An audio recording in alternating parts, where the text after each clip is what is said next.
Something you wish to report? Hello, hello. I didn't even look up, Undivided attention. or I didn't even look, brain. I just looked up, I was talking in my chat before the stream started, and talking about my profile icon and how I need to contact the artist again, because I've tried to contact them before being like, hey, I used this, cool rainbow eye icon that you made, like posted a deviant art, and I've used it for a long time for personal use, but now I have a YouTube channel, and it's kind of almost, it's like a brand thing now, and I didn't really intend that, but also I kind of still like it, and I would like to keep using it, but I should probably pay you for it officially, like license it in some form. License it in some form if I can. You need to drink your water because I'm blah, blah, blah, blah, blah. And I tried contacting them through multiple methods, including like through their business commission page on the website, and they never responded. So, what am I to do? But I mentioned in chat I should probably try contacting them again, and then someone in chat was like, maybe they just don't make art anymore, and I checked, like, oh, they definitely do. They have a 250,000 followers on Instagram, and which maybe that's not that much for an artist, I guess, but I feel like that's quite a lot. If I was an artist, I'd be proud of that. And then they posted last week, so 99% sure they still do, but they just never responded to my contact. Maybe just because they don't care is my guess, which means I'm probably fine to continue using it. And there's a reason I credit them. The artist is Katie Lipscomb, by the way. They are credited in my channel description page. Because yeah, they're amazing artists, genuinely. They do really like cool, like colorful, like ink art or ink art. It's not the right way. Watercolor? I don't know, something. I don't know. Anyways, yeah, check out that artist, I guess. And that's not what I intended to talk about at the start of the stream. Hello. We're gonna let people join. They'll go over what I did last night. And but yeah, I need to try to contact them again. So oh, by the way, I turned on low latency mode through YouTube. Actually, sorry, this is actually brand new today, or maybe not brand new, but it's the first time YouTube was like, hey, you dummy, this exists. And that's YouTube's, I just closed all my monitoring windows, and that's YouTube's ultra low latency mode. Normally I'd been using low latency mode because I care about quality a little bit more than latency. But particularly the more you have people that are active in chat, there is advantages to doing low latency mode. And my internet has actually been behaving. The low latency also has the advantage of if your internet decides to, which if you follow my streams for a while, my internet does like to. So having that latency buffer can be nice to let your internet kind of like catch up with the upload that if it gets behind slightly. But since I have like properly Ethernet connected to my computer, I think those issues have gone away, which is not that surprising because the did definitely feel like Wi-Fi issues, without getting into the details too much. And anyways, so I should be able to like read a message. It's ultra low latency right now, so I should be able to like read a message in chat, like from bye, I got to go in the chat immediately. Well, not immediately, but it should theoretically be very low latency. There shouldn't be much delay between like when I exactly see things and respond and when you hear me say it. So like instead of it being anywhere from like a 30-second-ish potential latency, now it's immediate theoretically, functionally more like immediate. There are downsides. Ultra low latency does not support higher resolution. That's fine. I'm only streaming at 1080p, but it is lower quality. So any VOD watchers included, do let me know in the comments and do let me know while live if you notice like the quality is just like really bad. I already think like the normal latency, which is when there's a not meaningless delay, was already pretty bad quality. YouTube like on streaming on YouTube. It was fine. Like it wasn't like unwatchable, but particularly in like Genshin or other games when there's a lot of crap happening on screen, it got pretty bad. So like and this I could simulate this a little bit by like moving around. Like, do you see like weird artifacting when I start like doing this because it just the bit rate can't handle it on YouTube's end or whatever for the latency. I don't know. Now I feel bad, so I'm gonna stay. I've guilt tripped someone to staying. Hello. So I don't know how bad it'll be because I haven't watched it myself. I've been testing it out for the first time, and I want the feedback. So because ultimately you're the one watching it, and I'm the one making it. And if you guys prefer the lower latency mode, I will try to keep doing the lower latency mode unless my internet poops. And yeah. But the higher and then lower latency also does not support specifically ultra low latency. Which is the newer one. Ultra low latency does not support closed captioning while live streaming. So like YouTube's automatic closed captioning, there needs to be a latency delay for like YouTube's system to be able to like process the words I do be saying and try to automatically caption it. So if you use closed captioning, that doesn't function anymore. So let me know. Like, I don't know how many. Actually, maybe I do. I'd have to go check my stream analytics. I think I actually can check how many people use closed captioning for live streams. I know, like on my edited videos, it's something like 2% of viewers, which is not that many. But also for the people that need it, I don't want to like alienate those people if those same people are watching my live streams. But I don't know what the percentage of closed caption users for my live streams is. And I think the closed captions will still work, to be clear, on the VOD. They just won't work while watching live, if that makes sense. So, anywho's. So yeah, let me know if you're fine with the closed captions, if you're fine with the lower quality for the trade-off of being more low latency, like much lower latency. This should be like near immediate latency is from what I understand. I can get the closed captions back and still have lower latency than I had before by switching to low latency, and that's the more middle ground approach, right? And that might be what I stick with. So, anywho's, that's all I got. I haven't done dailies or anything today. I have 1400 primos. 90 of those are from the Welkin that I logged in. I got to level 19, I think. So I basically just finished Raria. That's basically all I did. I finished the quest, and then I got 100% because it was not that hard to get 100%. I basically, when I was mostly like, I felt like I was mostly done with Raria, I went and like checked the achievements, and then went and checked the percentage, and I was at like 90% exploration percentage, and then I needed 2 more open world things and 6 or 7 more chests to be able to get 20 Prima Gems or whatever. And I was like, well, I may as well finish it.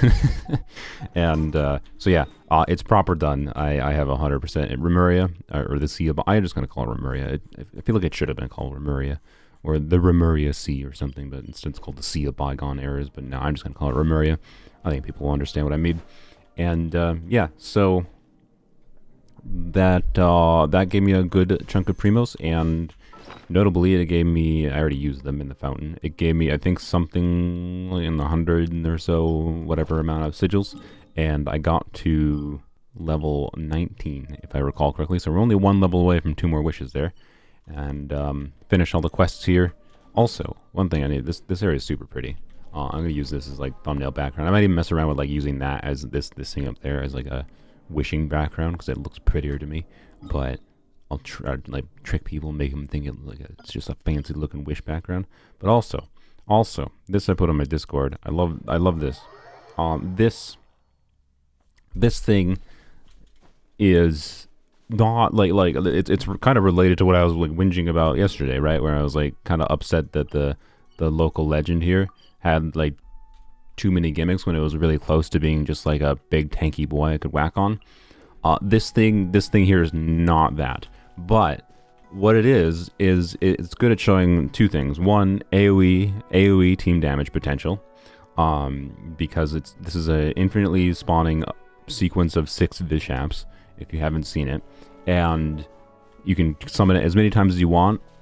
So it does 2 things. One, it can show AoE potential of teams. And like I've had that struggle in trying to make videos before, where it's like, gee, I would like to show how Arlecchino, actually the Candace video I recorded yesterday was a good example. And then of course I found this after the Candace video, but I had to also still unlock this on my main account.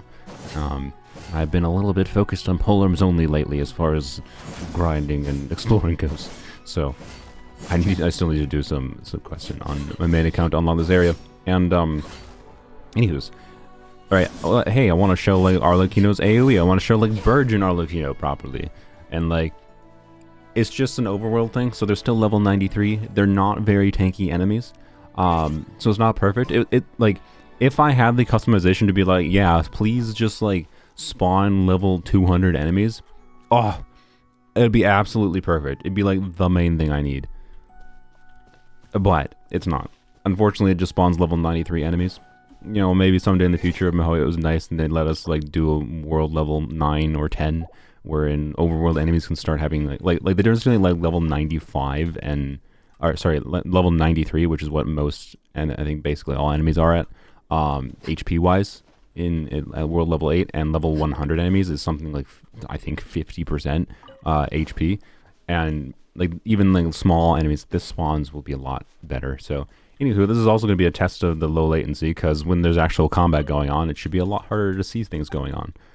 No, we did not activate constellations yet. I hate to permit yourself, but I am making fan art for you. Thanks. I do have an art channel in the Discord. If you want to post it there, I appreciate it. I love seeing random fan art. Oh, okay. Yeah. So this is another test of the quality, though. But right, the enemies are not very tanky. But at the same time, basically it's just spawning infinite waves of Vishaps for 2 minutes straight.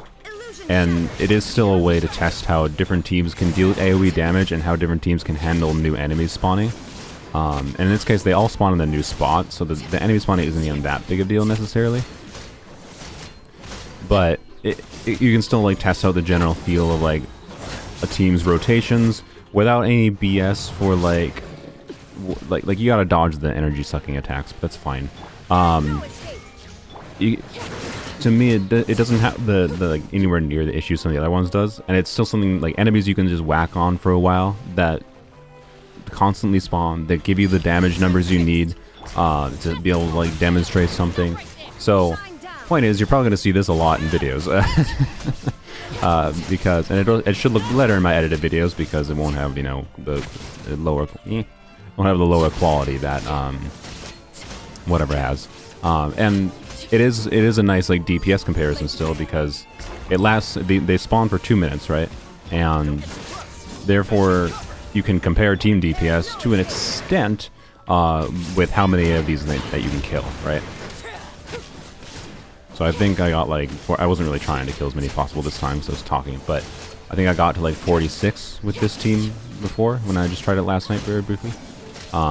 And I might find some downsides with it, with particular styles of teams, I imagine, for testing purposes, because they're just like not tanky enough for certain setups. Like for example, I imagine when I activate Arlecchino C6, they might just like die instantaneously, that I don't like have right, because if they die, for example, before I get Chevrolet's like attack buff going or whatever else, then these enemies, you know, the new enemies that spawn would get hit by Arlecchino's C2 or her C6 when you use her burst, and the damage won't be reflective of what the maximum damage could be if I'm trying to like test things, because like the enemies that I used to like set up the buffs on to get like the res shred going from Chevrolet died, right? And then I used my burst on new spawns or whatever that didn't have overload trigger on, didn't have the res shred,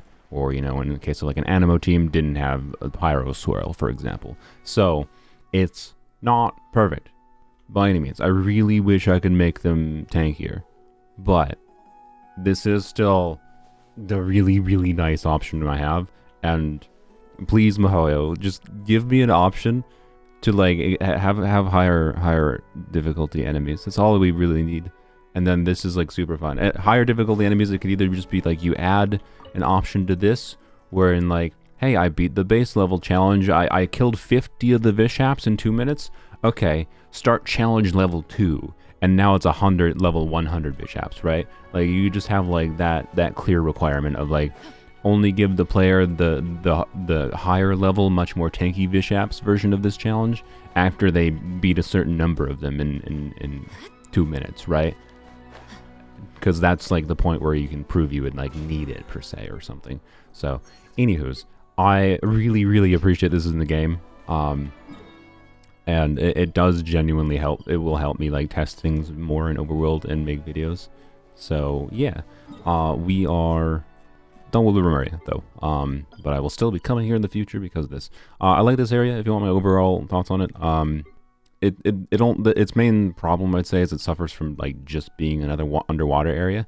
But honestly, I think of the underwater areas I've explored around, like I've explored a lot more in the underwater areas in the general Fontaine area on my main account.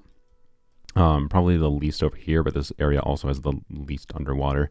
And I think it was my favorite. It was probably the most diverse, but also like still felt like appropriately condensed. Had its own decent ideas going on.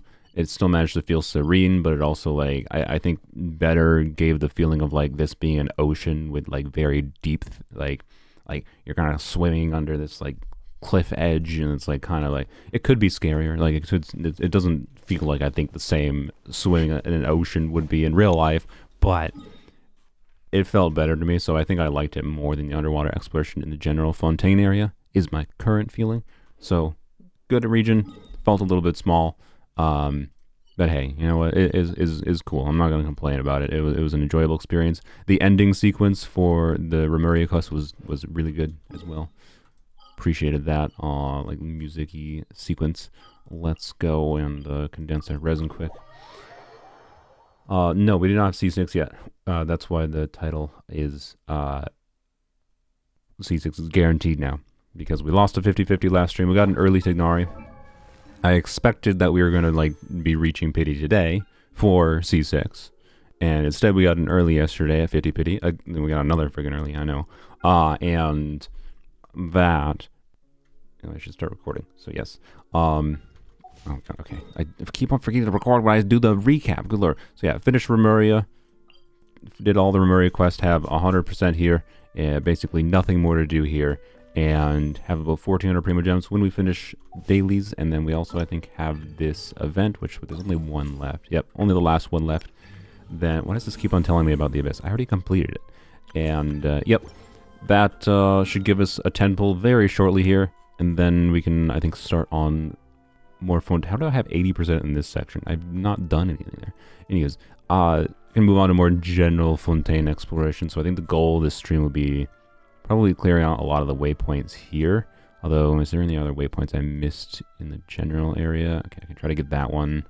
I think I tried to get that one. I think that's one I just need to walk to the Melusine village for. So, I'll get those 2 waypoints quick. I'm sure there's more waypoints in like areas that are quest locked or whatever. But, just want to at least get the ones that are visible on the map, I think. And then we'll head to this general area, because as you can see, I haven't really touched this area. And we should be able to...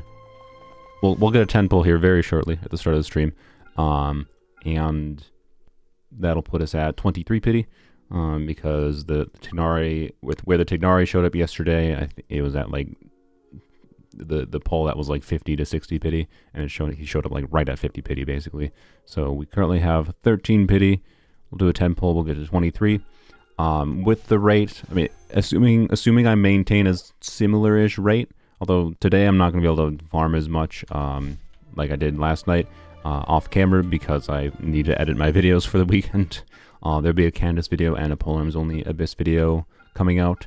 And yeah, so anyways, point is, not going to stream tomorrow, I think. We'll stream on Sunday. So between, mostly probably Saturday, I'll play some on my lonesome. Hopefully I will have some more Primo Gems, but also, we don't have like the event. We don't have... So I don't know. We'll see. I haven't decided what I'm going to do at this point. Oh, I did this. I also did this yesterday. I forgot. So yeah, played a lot of Genshin yesterday. This wasn't like very time efficient, but I wanted to do this anyways. Very, very good story quest. I highly recommend doing the Arlecchino story quest. I think they did a good job. Like I think Child's story quest is one of the worst ones in the game. They did a terrible job with him just be like, yeah, he justifies being a mass murderer and threatening to destroy a city. Because he likes his family. Just frick off. Like, Arlecchino is, in some sense, the similar theming of that, but with a much more well-rounded character. So, yes, they did not, like, just turn her into a goody two-shoes. It's not perfect. I'd say it suffers a little bit from, if you saw the animation, a lot of the story content was that animation, but the parts after that point were very, very good. So, yeah. Anywho's. Is C3 worth getting? I don't think you need anything past C0 Arlecchino. personally. I've said before how I think this was not sensible. Even on a Polearm Only account, where I can gain much more relative value, I do not think it was sensible to go for C6, because, like, I'll do after I actually get C6. Again, I'm at the rate I'm going, I'm very confident we can get C6, but I am very confident this is highly unnecessary. And after we review all the wishes, I'm pretty sure, like, if I just subtract, like if I just treat the wishes I spent for that video gimmick, right, which was 3 top-ups, it was about 180 wishes because of the first time top-up, giving a little bit of bonus. If I just subtract, you know, once we get C6, if I subtract 180 wishes, my suspicion is I'll end up like if we treat it as if I never did that, right, but I'd done the same amount of grinding regardless, I would probably be at C3 R1 or C4 R1, right, depending on where exactly C6 shows up, because C6 might show up early. But at this point, I've gotten early, and then 50-50 loss early for Tignari, so I don't expect him that early. You know, point is, if we remove the last 180 wishes as if I never did that video gimmick, we would have I'm quite confident we would have the most notable constellations for this account already. It doesn't make sense to go for C6 on Polearms Only especially, but also it didn't, having like used Arlecchino C0 for a while now, having used Arlecchino C0 for this new Abyss cycle, which does have a blessing that's buffing her a bit, I maintain my original opinion, that which is what I thought, which is that while she is very useful and that she offers me a number of new team options for like good, competent DPS teams that can clear the content, I think she could get removed from the account, right? Just Thanos snap her away from Polearms Only, and I would still be able to clear the content. I would still be able to, you know, just use Hu Tao in this current Abyss, right? And Hu Tao, I didn't try using Hu Tao instead of Arlecchino yet, but I'm pretty sure I could have used Hu Tao instead of Arlecchino in the exact same teams I played, and probably still been fine. Right? I like Arlecchino more than Hu Tao for Polearms Only, but it's not like she's such an insane difference maker that it matters. So again, like, in that sense, it really didn't make sense to go this hard into it. It would have made so much more sense to just stop earlier on. And these early constellations are strong, but they have more relative value in Polearms Only because we're only using polearm characters. We have less methods of like buffing Arlecchino otherwise, although we do have Chevreuse teams, which are really strong. So, you know, what I was saying, I don't think it's worthwhile, but if you want them, don't let me stop you. Just, you know, weigh the risks for, like, remember, deciding to like go for C1 Arlecchino might mean you're deciding not to go for Chloride. It might mean you're deciding, depending on like how many wishes, if you buy Welkins, whatever, right? How much you grind out Overworld and whatever. It might mean you're deciding not to go for Chloride. It might mean you're deciding not to go for whatever the F reruns in 4.0. It might mean you're deciding not to get a new character in version 5.0, right? So that's what you need to weigh when you're deciding to go for these, if you have the resources to potentially go for them, right? Just weigh the risks and, you know, weigh the value of like 4 stars you want to, blah, blah, blah, blah. So, anywho's, will we see a face reveal in the next couple of years? I mean, if you want to see my face in high quality, you can go on the Linus Tech Tips MAC address channel. They made a video about the Vision Pro where my face was there. I have also technically shown my face in a couple live streams before. The main reason I honestly don't do face cam is, one, my current webcam is broken. Well, it was broken last time I connected it. And and 2, I have solutions to that. Which, 1 could be buying a new webcam. 2 could be just like using a phone as a webcam, just with a mount. And the reason I don't is because I don't really want to have to make myself look good. I don't want to have to worry about like my posture, worry about having a light shining on my eyes to make sure the webcam looks good, yada yada yada. It's so much easier for me to just be like, not have to worry about my face and what it looks like in a camera when I start streaming. That's all. Let's go here quick. VTuber avatar would solve it. True. The only problem is, like, I've researched and seen enough of like VTubers that I know what I would want to do to reach a quality level that I would actually be satisfied with and be able to do something fun.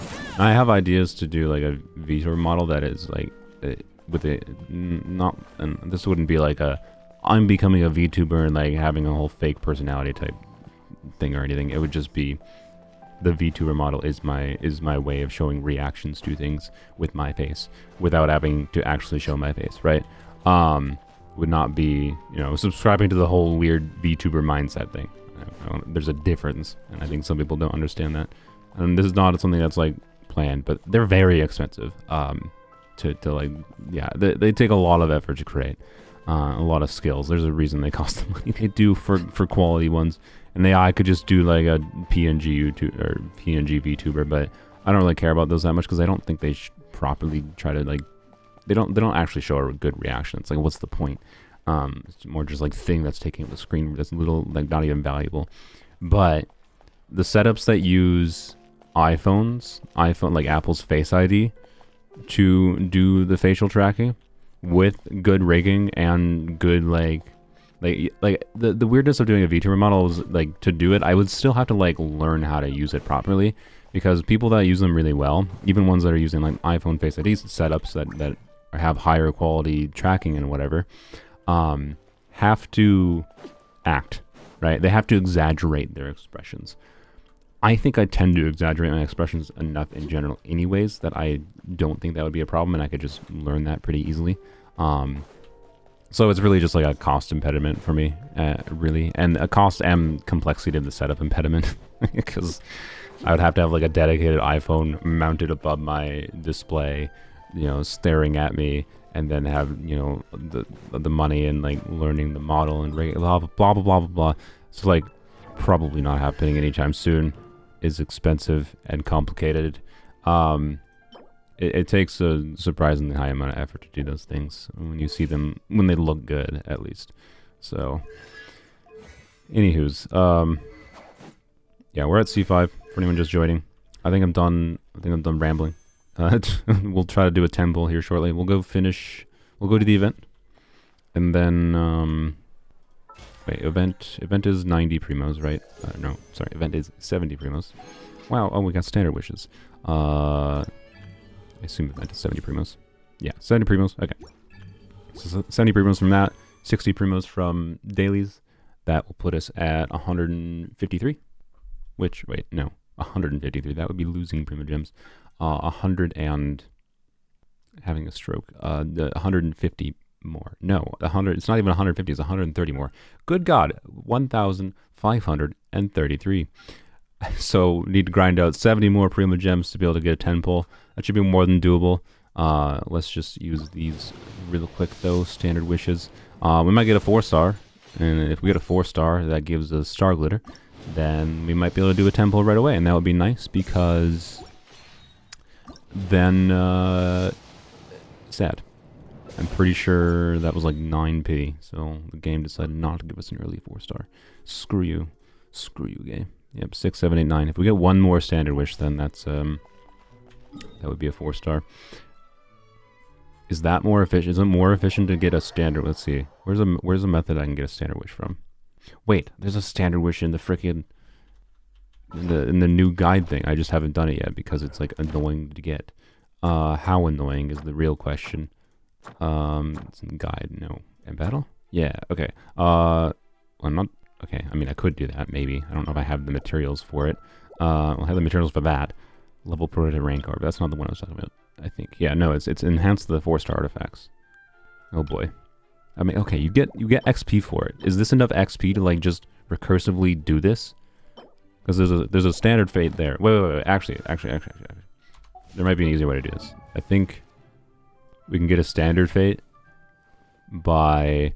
This is dumb. This is all just to avoid like an extra few minutes of farming. But either way, this is worth it. If this is able to convert into a limited wish, this is absolutely worth it. Because then any additional wishes we get are just putting towards future pity, right? So this is functionally a single wish that could be converted to multiple wishes. All right, I think we can do like the Traveler Ascension, right? Because there ain't no world where I need the like I have plenty of heroes wins, to say the least.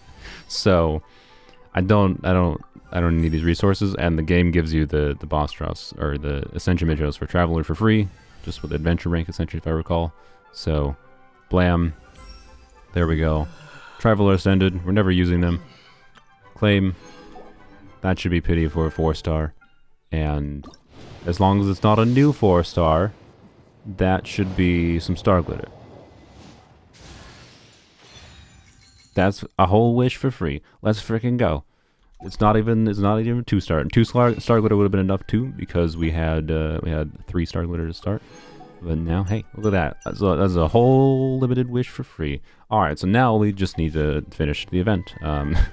See, let's go. That's the kind of weird crap you gotta do if you're and we're literally down to like that functionally can like save me an hour of farming doing that, right? So, you know, in fact, that actually almost might make it worthwhile to try to like go to level 50 on, because right, if I go to a 4-star pity again, right, leveling up the likes of, you know, I don't know, Lynette, just by like you can get enough to get their level 50 ascension if you get lucky with only 80 resin, but potentially anywhere from 80 to 120 resin. And that, you know, I don't know, it could be actually worthwhile. Is there any I'd like to just accidentally have the boss drops for? I'm gonna guess no, but anyways, I'm not gonna worry about that right now. Point is, that is actually another method to like, yes, I still have long hair, Kiania. I just read that way back in chat.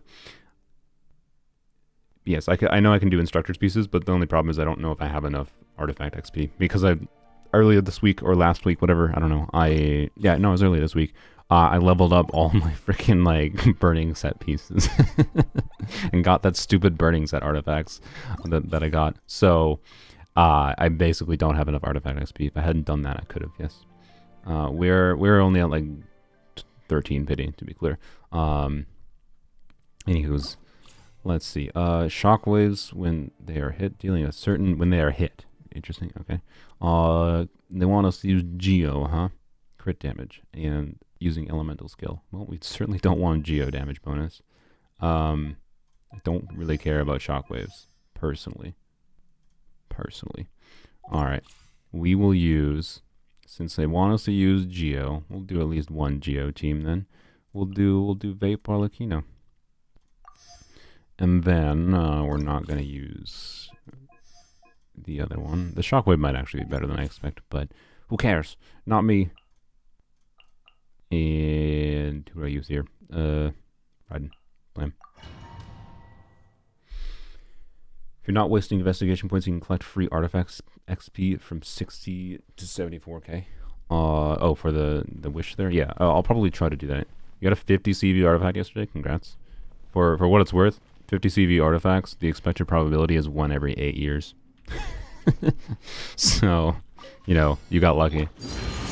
No, why? Why? I hate these. Like, why does a Zhongli burst not deal with them?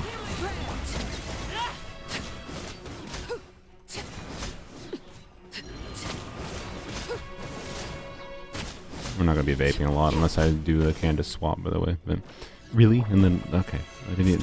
Whatever, it's fine. I forgot to do her Eve first. Whoops, whatever. If only we had C2 activated. I'll probably do my current thinking, by the way, is I don't think I'm gonna make a separate video just on activating Arlecchino's constellations, right? In favor of really? Okay. In favor of just doing something along the lines of a live stream where I activate all the constellations, because like, assuming I have C6, right, there's going to be actually a lot of things to like play around and test with that I think I want to showcase on the way to C6, and it's annoying enough to like think of showing all that in an edited video without like just not showing the info, like cutting out info that I think is relevant. So I think it almost just makes sense for a live stream format. So my current plan is to do something like once I get C6, have an edited video, probably hopefully we'll see. We'll see. Depending on how the rate of grinding. If I can manage to edit like the live stream content and the polls for getting C6 down to an edited video, and then release that say next Sunday or something, then my plan is like next Sunday would be the activate, like the same day I release that edited video for getting C6, I will have a live stream, and I'll say like in the edited video, if you're interested in seeing me actually test out these, I'm gonna have a live stream the same day this video came out, right? That's the idea. Also, this is not a great team for multi-wave content. But also, I played it pretty bad.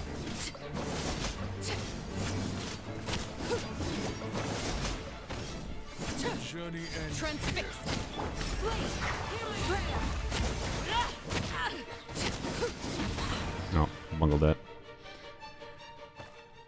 Yes, she is still C0. None of the constellations are activated yet. Oh my god, the game hates me. It should be fine. We have 2 elements of damage. Probably should have waited to do that. It's fine. Slam.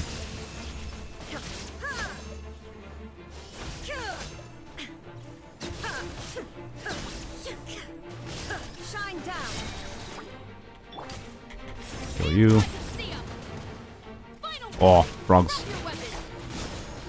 They just immediately died from Chevrolet. Fantastic. Uh-oh, that's gonna hurt. Oh, you were alive? Blam. Easy. Nice crit damage. We have like both 110% crit damage, I think, here, so, you know.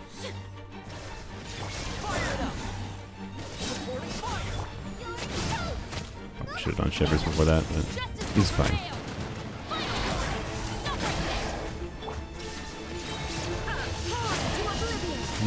Oh, Raiden cons you were asking about. Yes, this is C3 Raiden. We got C3 Raiden on Polearms Only while we were going for C6 Chevrolet, so... I did not spend any money for those, so I'm never going to apologize for the Raiden constellations. I think it was the correct decision to go for C6 Chevrolet.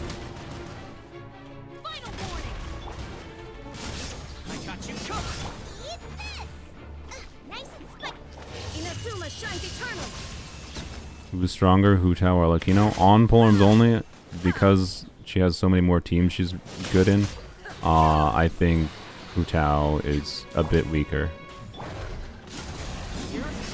And also Arlecchino has much better constellation scaling as far as hyper investment on Polearms Only, and Polearms Only is kind of a story of hyper investment, so no. There's that factor, but I really don't want to have to burst on you. There we go. But in a generalized sense, they play pretty differently, and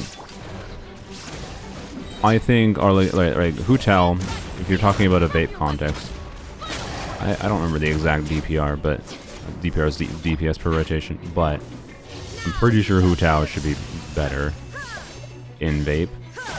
But she's also like more annoying to play in vape, so I don't know. Like I am not gonna touch Hutao. Well, okay, I shouldn't say ever touch Hutao. Like I don't have her on my main account, but I never plan to get her on my main account anymore. Now that I have Arlecchino, for what it's worth. But I also probably am gonna be very disinclined towards most pyro DPSs on my main account now that I have Arlecchino. At least that are not like just like they're gonna have to be either off fielders or have some kind of gimmick that's interesting to me, because like Arlecchino's used to me, and why I think she is better, even on a main account, than Hutao, is because of her versatility. Most of the ways you can conceptualize using a pyro DPS, whether it be Chevrolet overload teams, whether it be vape teams, there are even melt teams you can use with her.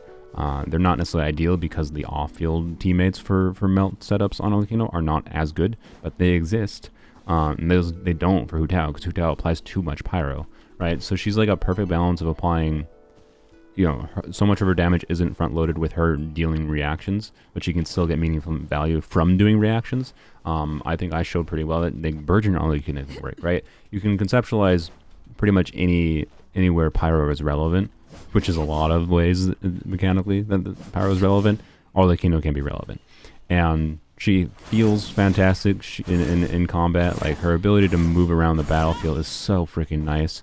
And on top of that, you know, she has her stuff with being able to be free to be swapped out, so she doesn't have an infusion that's based on timers, and she just feels really nice to play. Yeah, like I'm someone who's mentioned for a while where, like, it would be really nice to see, you know, DPS units that let you just swap them out during their burst or whatever. For example, like Sino would be a much better character if he could just be swapped out of his burst, and then swap back in, right? But he can't. So, yeah. And Arlecchino, not only can she be swapped out of her infusion time, she doesn't even have a timer at all. So, you know, it makes her even more flexible, right? Than someone like Noelle, you know, on like a conceptual basis. So, you change your name to Saluda fan. Oh no. So, yeah. And there's enough mechanical nuance with, like, doing things properly. Like, I'd say the main thing she does suffer from is she's almost a little bit too simple, maybe. And I might get bored of her eventually because of that, but I think the number of teams she can feel useful in, and the fact that you're making use out of her being a pyro unit, and I think she's going to be a character I'm going to enjoy for quite a long time, and she's probably got a character I'm going to default to using in for a long time, both on Polearms Only and my main account. Although on Polearms Only, there's a very good chance I'm going to avoid using her because I have her constellations. Because realistically, she's going to be strong enough with so strong with constellations that if I want to actually have a challenge in some instances, I might have to not use her, or power her down heavily. But you know, is Candace norm to Arle? What is norm to Arle? If you're talking about does she enable vape Arlecchino? Yes. I plan on having a vape, Candace vape Arlecchino video, and hopefully people will yell at me for how I title it. My plan is I structured the video as, Candace got a buff in version 4.6. That's the current running title. That's how I talked about it in the video too. So I'm kind of stuck to the title because I talked about it like that in the video. But Candace functionally got a buff in version 4.6 as long as you have her C6. Because Candace C6 with Arlecchino does enable Arlecchino to vape consistently, and she's AoE. And like this Abyss cycle in particular is a really good one at showcasing that having that AoE application can be really valuable. She also can provide what's interesting. This is something like if you saw Zajeff's clip. I don't think Zajeff recognized this in the moment. I didn't either beforehand, to be clear. But one, I also messaged Zajeff. There is higher defensive utility with Candace versus Yelan.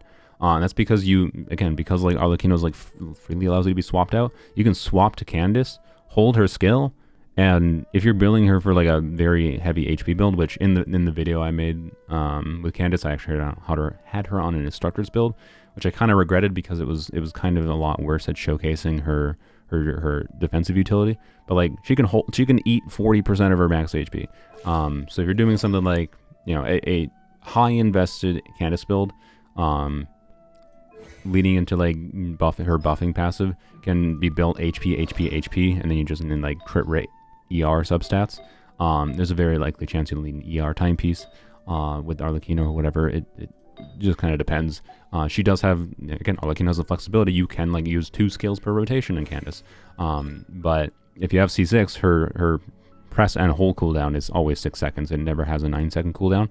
So you can easily use her skill multiple times in a rotation. And notably, like, there's things that are happening, like I think I showcased in the video, even with my like low 24,000 HP Candace build against Coppelius, I was able to switch to Candace and like eat a whole bunch of Coppelius attacks with Candace's skill. That's a form of defensive utility. So it has more defensive utility than Yelan, and also does more damage than Yelan in AoE situations because of the AoE Hydra application enabling you to vape on multiple units at a time when you otherwise would have not been able to with Xingqiu or Yelan. And on top of that, she actually enables shorter rotation times, which is a further form of skill expression again. And she offers this like cool dynamic of with her burst applying Hydro when she swaps out. You can have like a new wave of enemies spawn, or if like one enemy was slightly too far away and ended up like not getting Hydro on it from one of like her C6 procs, you can just like swap to Candace, use her skill quick or something, swap back to Arlecchino, or swap to any character, doesn't even matter who you swap to. Get that Hydra application quick, and that'll overwrite any like Hydra aura on them, and you can continue vaping. It feels so good to play.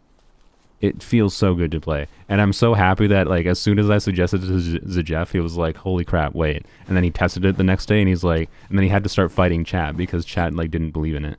But yeah, shorter rotation times is a pretty big deal. That is what can enable her to actually do more damage than like the shorter rotation times with Candace C6 means that even in single target, Candace can be better for Arlecchino team's DPS actually. But that becomes reliant on more better play. So, you know, but yeah, it's really funny that Candace C6 can be better than Yelan.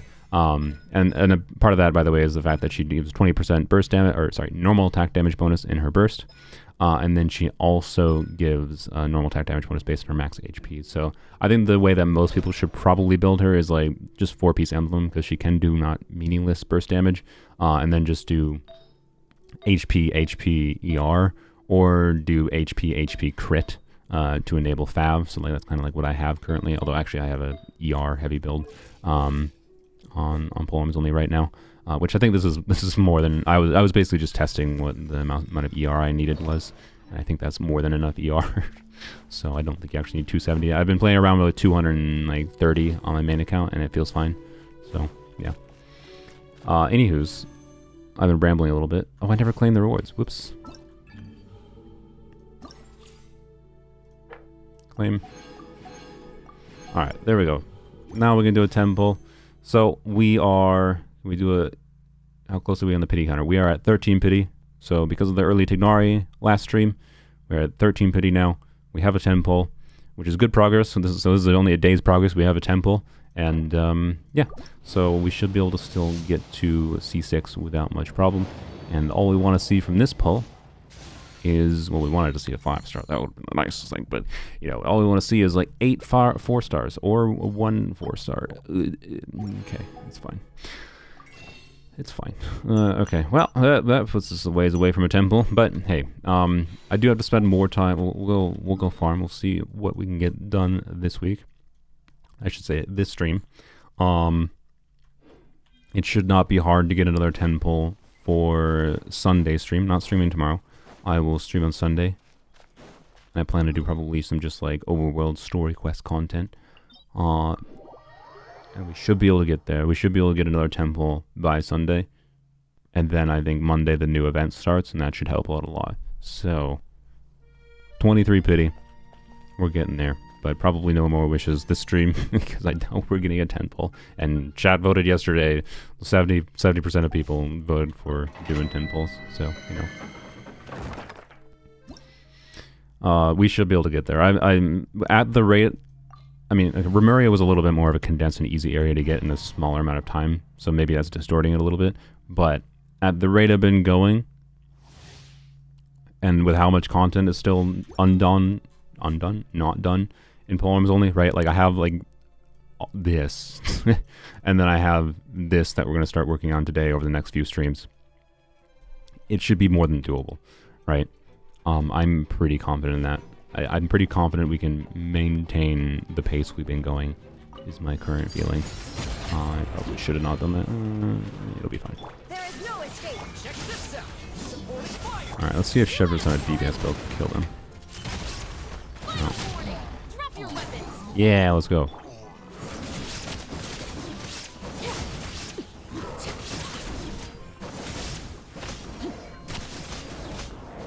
Nice, okay, good. That's what I want this domain to be clearable in. I don't want to have to like redo another freaking rotation. Alright. Happy Friday. Thanks. Happy Friday to everyone. Thanks for the garbage artifacts game. Appreciate it. That's what I needed. Actually, I should maybe lock that HP piece. Whoops, just bonked my water bottle on the desk pretty hard.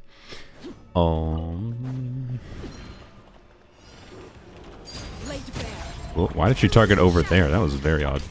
Justice will prevail. Final warning. Stop right there. Fire it up. Here's backup. Man, these freaking enemies, I hate them so much.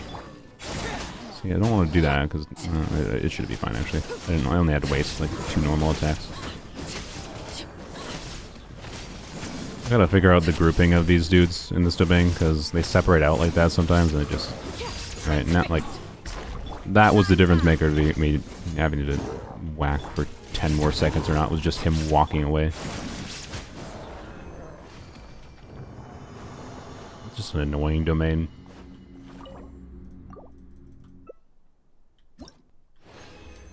Her flexibility. Oh my god! Stop, game. 2 crit circlets. What? Do I even need to lock these anymore? I don't think so. But 2 crit circlets. Watch them both roll crit in the last line. Oh, frick you, game. Just give me bond of life pieces. I already have like a good 4-piece set in the burning set. I don't need them. Oh, kill me. Don't get too close. I got you covered. You asked for it. Final warning. Stop right there. Drop your weapons. All right.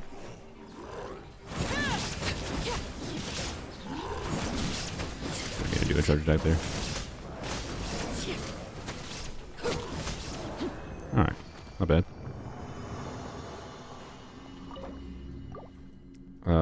Arlecchino and Hutao. I mean, yeah, I kind of figured you were meaning Hutao.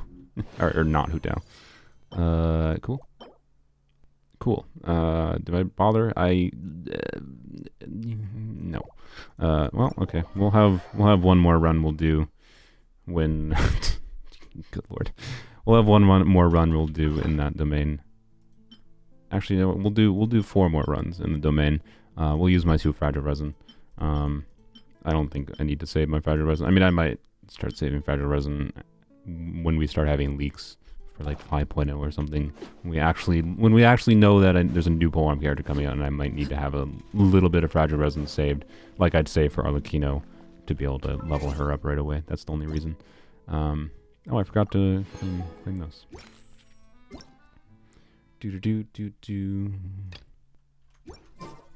So let's claim. Alright, need to find like 1 or 2 chests. That'll be fine. By the way, I think I have 23 Oculus. I think, let's go check the statue real quick. I think we're at 30 is what we need for like level 3 or something. We're not very high level in the statue. Sorry, we're at level 5. Wow, okay. So yeah, we need 30 Oculus to get to level 6 then. And we get a Shrine of the Depths key, that's nice. So that will help, we'll progress a little bit. Yeah, I mean, with the 100 primos from that, which should not take very long, and, you know, the sigils getting to the next level with getting to level 30 in the Fontaine statue, it should not take us that long to get to a temple. So I am quite confident we should have a temple easily ready for Sunday. It would be nice to have more than a temple ready for Sunday, though, because... Again, like doing only a temple over 2 days would be a bit rough, but that's like a temple ready by Sunday in my mind. Not, anyways. I think it'll be fine.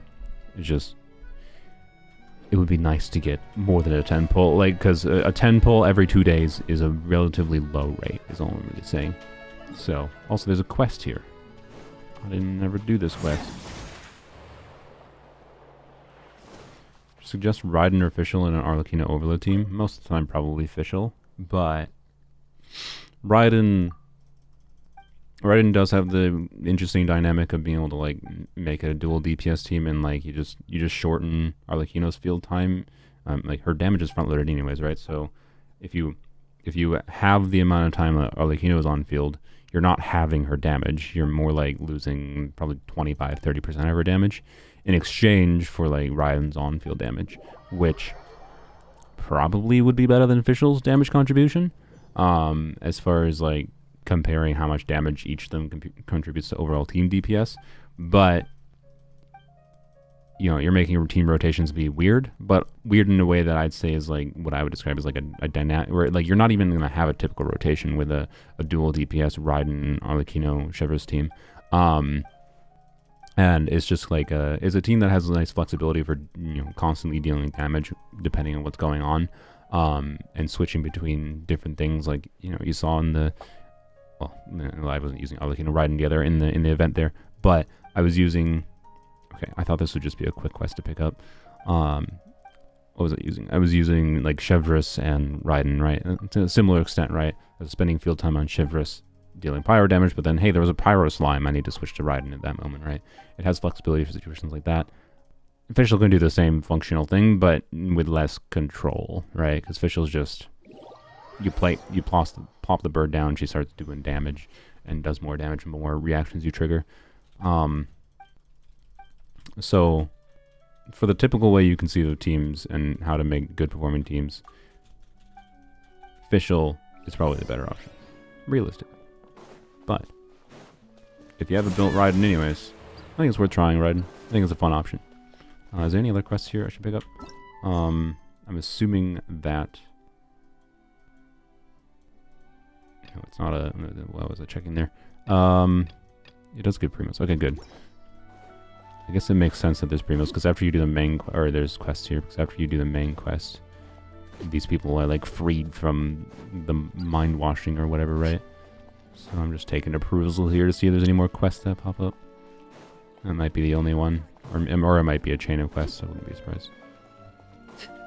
Okay. Yeah, this is the only one I see. Alright, cool. That's fine. I'll try to remember to do that at some point. Not right now. So, let's go... here, I think. Because that's just underground. We'll go over there.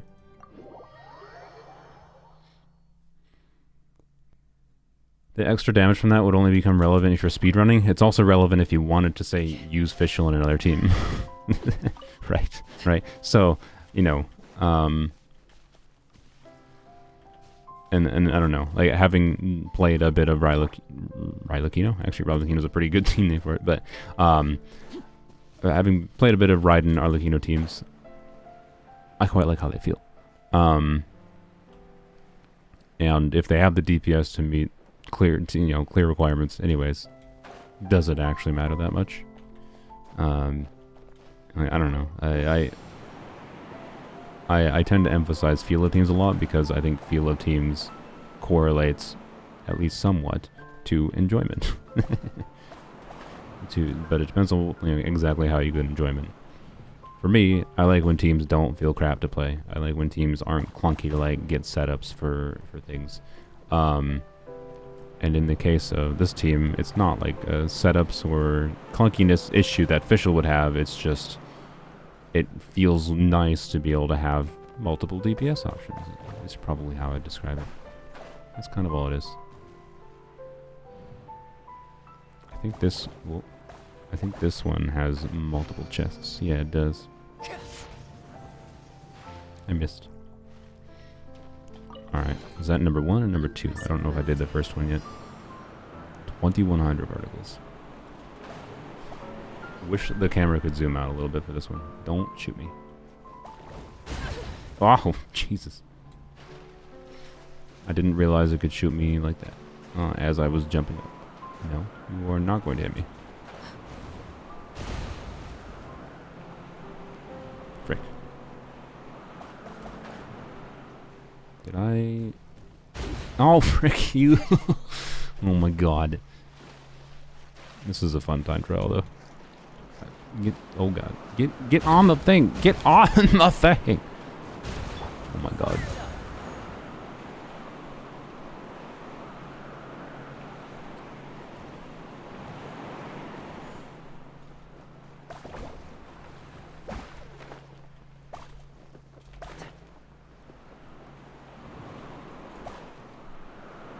Alright.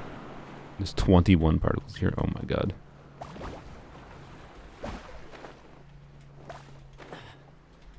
I'm focused. I'm not talking because I'm focused. This is actually like...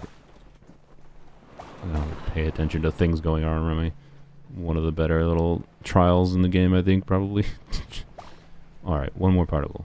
There it is. I got it. I'm outside of the range. Am I? I don't know if I am. Alright, oh, got it. Let's go. Alright. You gotta disarm the cannons? Says who? I mean, you do. But, clearly you don't have to. What is this? It will begin... Oh, you need the octopus. Oh, was that supposed to make things easier? Who needs that? Also, I don't have an... Oh, no, this is the octopus. Yeah, okay.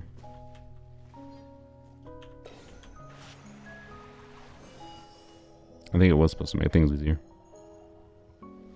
Yeah. Who needed that? Not me. Did you get the C6? Not yet. We will. I'm pretty confident that still. You will only see me start despairing if I'm at like 50 pity next weekend. If I'm at like... Oh, frick. Okay, well, I guess I'm not getting this waypoint. This requires a quest. Oh, or maybe I can. Maybe I can dive underwater. You only start to see me despairing if we only... Like, we're at 20 every penny right now. But if we are like the end... Like, if it's this time next week and we're at 50 pity after like we get like, the event primos and whatever too, then I might be like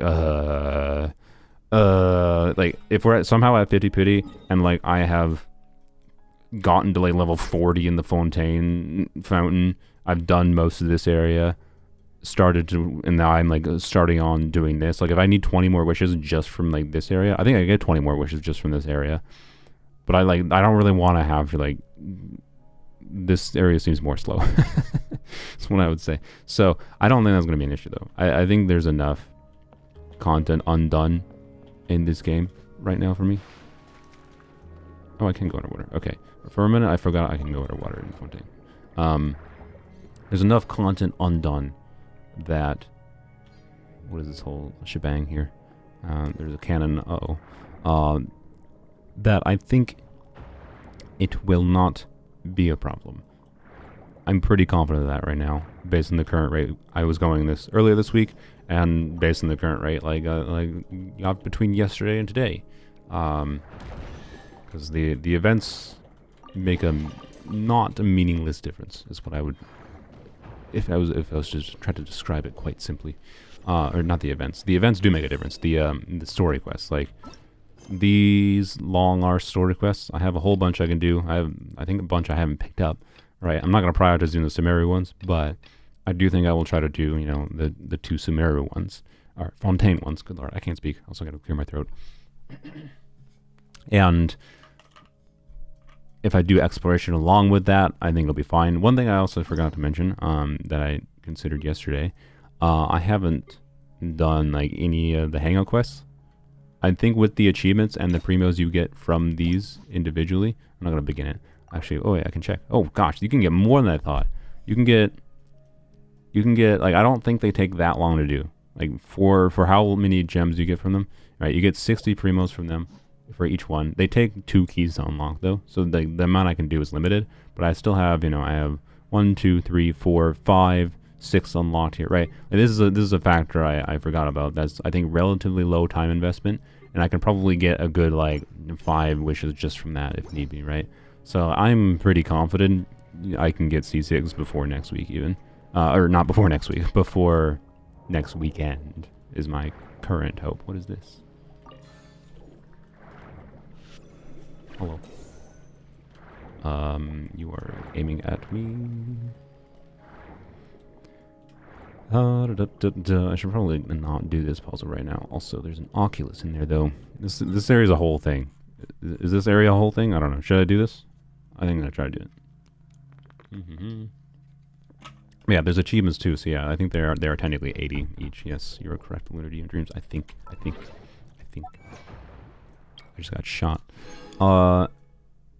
They said they have a skip button. I'll never believe that till I see it myself. Who has a skip button?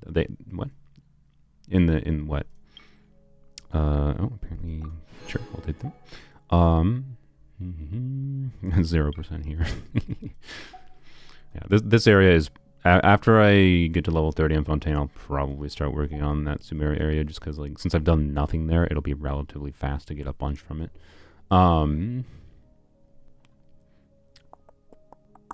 Where was it? I forgot. I know it's somewhere here. I think maybe like here.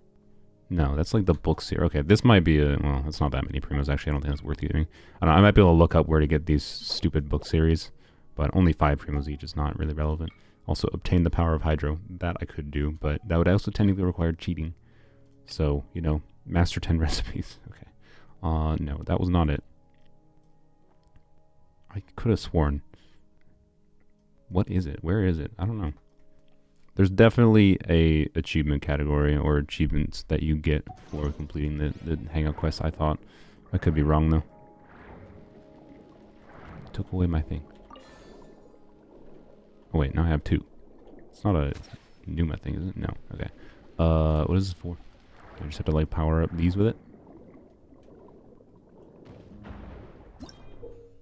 Okay. They use lifts to transfer these flows. The final goal seems to be energy in a large machine in the middle of the rooms. Okay. It poops out some primordial water, and I'm getting shot still. Okay. And then we swim over to this one. Memories of the heart. Okay, that's what it is. That's what it is. Good, good. Why? Okay, using 2 crystal receiver nodes create a bi-directional valve. Okay, it's a valve. Yeah, okay. Turn the valve. Stop! Okay, how do I destroy the thing? You are being annoying. And this doesn't do damage. That doesn't work. Oh, there's a button. Okay. What? What? I need the crystal to operate the cannon.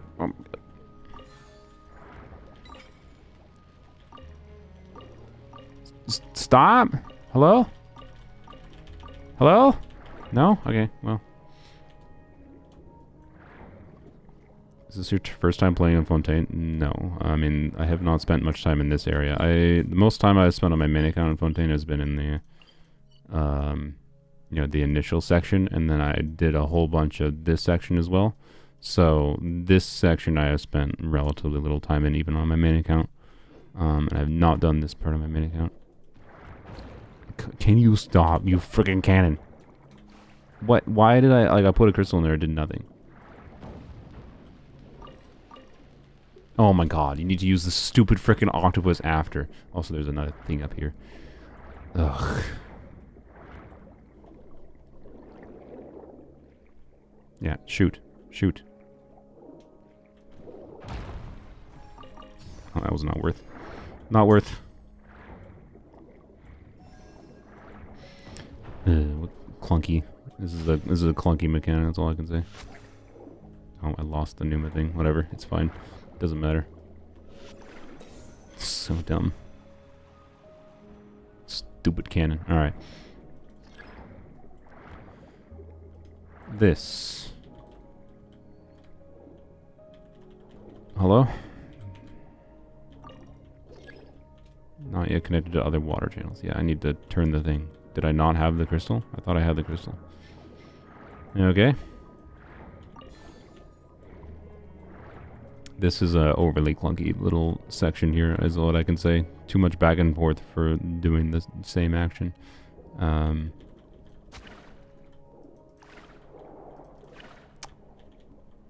Oh my god, you use the squid. It's so dumb. Why? Why don't I just interact with it? What is the point of the squid? I don't get it.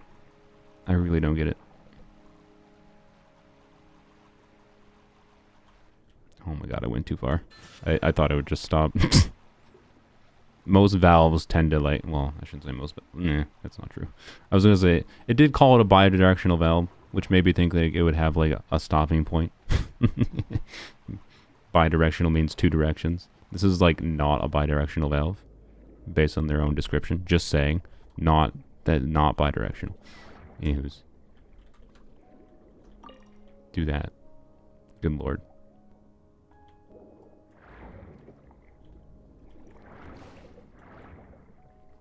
Okay. Squid.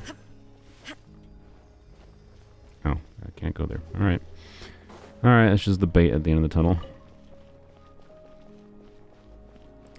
Okay, releasing some goop.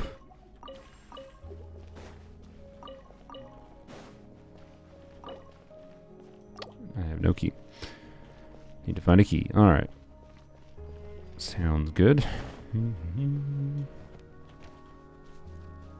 Excerpt. Don't care. Okay. Yeah, the goop's gonna come down here eventually. No. Didn't mean to do that. Transfixed. There is no escape. Check this out. Bam.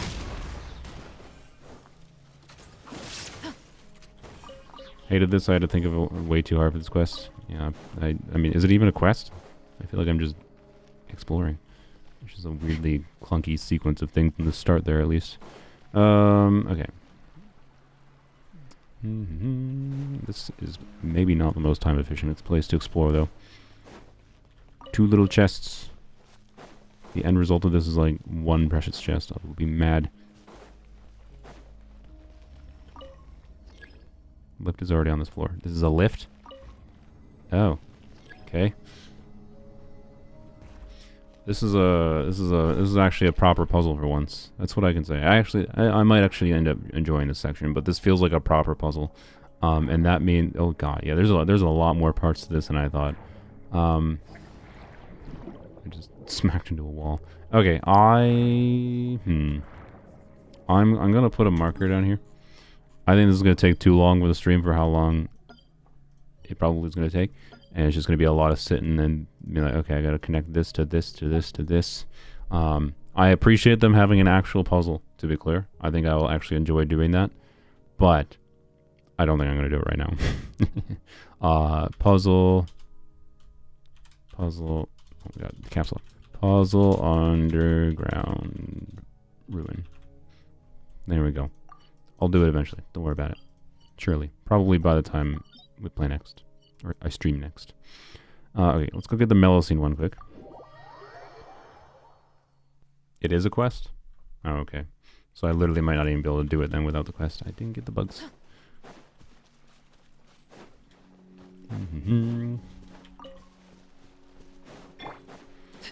A shield. Yes, you're on a team you can proc it well. What? Is bro doing random stuff? I mean, yeah, we're doing random exploration mostly. Because that is how you get primos in this game, and we are farming primos to be able to get to C6. Hello. I've never been here before, clearly. So I think this is the start of the whole mellow scene quest line, right? Is Thomas shield good? It's okay. I should probably put him on an HP timepiece in that team. Well, actually, I don't know. He might not even have enough. Without his C4, he might... Yeah, I only have C1 Toma. He might not have enough ER. He's on a fab build. 43 crit rate. 216 ER. It's definitely enough for this build, but it has an ER timepiece. Do I even have an HP? I don't have an HP noblesse piece. Oh. Okay.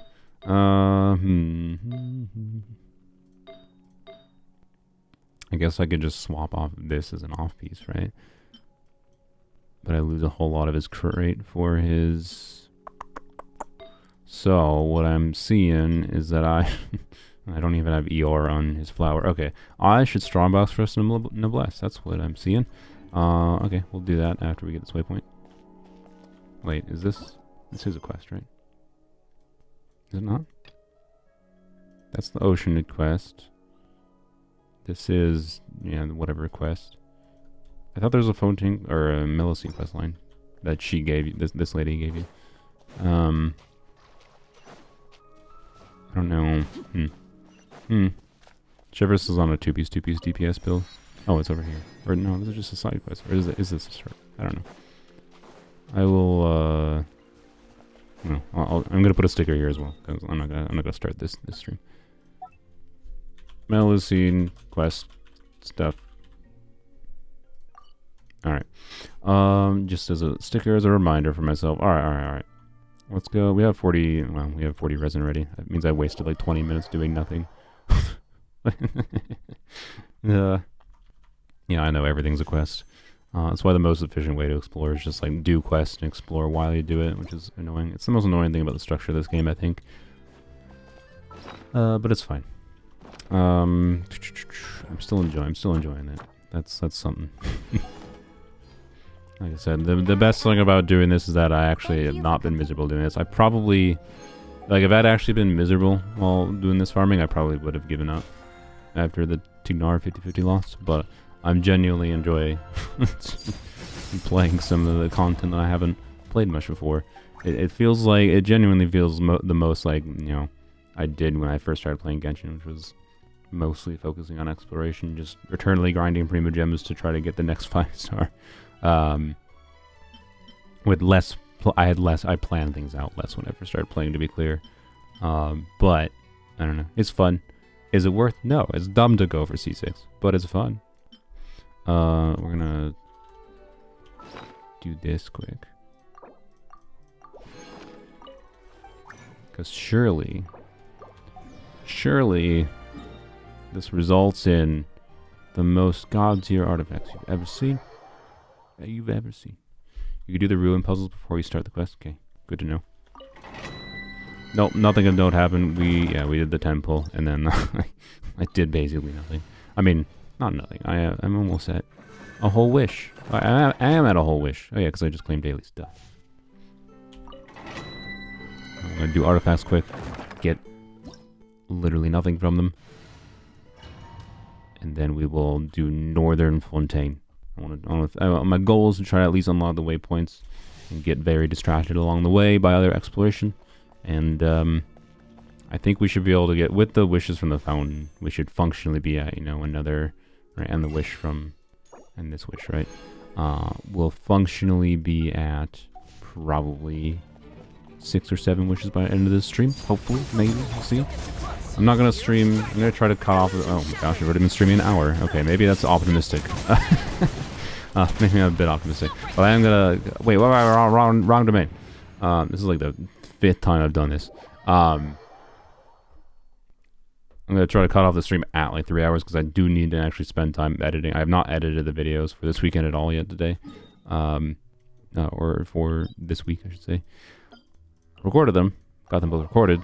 That's out of the way. Gotta edit them still, which is like oftentimes a lot longer of a process than actually recording them. Depends on some of them take a lot of preparation time or whatever, right? So it's I can't. It's impossible to evaluate. But anyways, yes, exploration is fun. Raiden is on a hybrid EM build. She has like 500 EM, but with Staff of Scarlet Sands, she still has a good amount of attack and a good amount of crit. Her ER is a little bit low, but it actually is fine. I think most people overestimate the amount of ER you need for Raiden, but in general, this 200, it seems like a decent balance for me. If I was gonna like make my build perfect, I would have, you know, a little bit more ER or whatever. But it's pretty hard to get much better than I have. The flower is the main potential improvement, not like crit value wise, but just ER wise.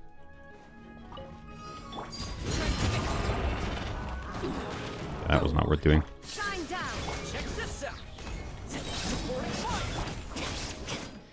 Okay, well, I guess I'm not doing 3 Shiver skills. Can you stop? God, it's stupid shield. Why does that dude start walking away sometimes? It's so annoying. Are we doing co-op this stream? To be honest, I don't know what co-op would bring to the table as far as like benefiting us. Realistically, like, alright, the co-op, if we're doing co-op exploration, I think the holy crap, we might get a Bond of Life artifact that's actually relevant. Might. I don't know what it would bring to the table other than like Oculus hunting, and we don't need to Oculus hunt right now in Fontaine or anything. If you guys want, we could do a co-op stream, because one of the main thing to finish in Inazuma is like get to level 10 in the tree. I think I'm 9 levels away. But like I just like finishing Enkonomi would probably get me most of the way to max level in the tree. Like that's really a problem. But I need 20 more Oculus. So genuinely, I think we could do Oculus hunting. If you guys want to do that and as a co-op stream, we could do that today. Instead of Fontaine exploration. That would be fine by me. I guess I can do a poll for that.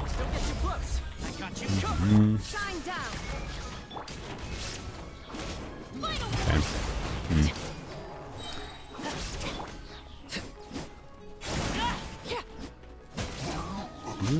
Ugh, so annoying. You're so annoying.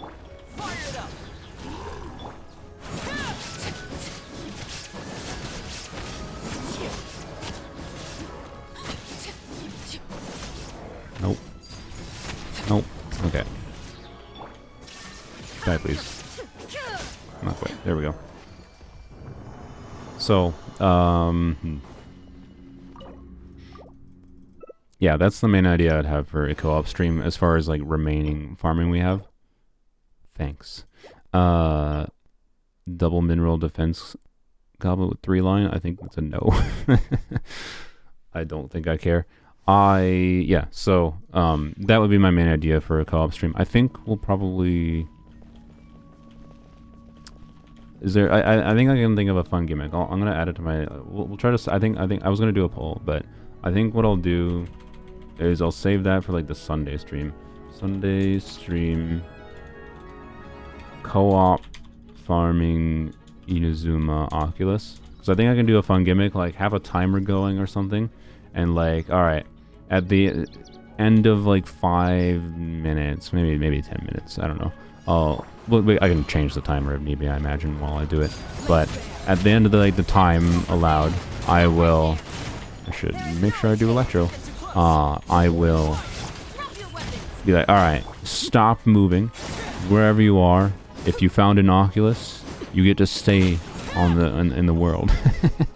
You get to stay in the world if you found an Oculus.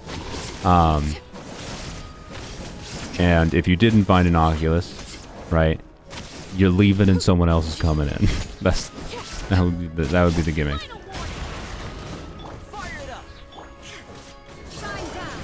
And maybe, and if someone finds, I mean, there's like what, I need 20 Oculus. So and maybe I could even do something like if someone finds 5 Oculus or maybe 10 Oculus, you get a Welkin. I think 5 Oculus is probably appropriate. Welkin for 5 Oculus. But that, again, you know, so you'd have like 5 minutes to find an Oculus, and if you find one with 5, if you don't find one within 5 minutes, you get kicked out. Someone else gets let into co-op and has an opportunity again. Thanks. That could have been an on-set goblet for Arlecchino. Another chance for a piece. Was the other piece a flower or a feather? If the other piece was a feather, we might have 2 pieces today. That would be incredible. This one isn't very good. I'm realistically on this account, I'm looking for better than, like, ER is not, especially when I activate C4, ER is a dead stat. And HP, I don't have Staff of Homeless. HP is just to keep her alive stat, which is not technically useless. But, you know, yeah, I'm definitely looking for not like 3 good lines or more for Arlecchino's artifacts at the investment level this account is at. But we're actually getting Bond of Life artifacts now. What a friggin' world. So, what if you want to just steal flowers? Well, then you can steal flowers, and then you will get kicked out after you fail to find an Oculus.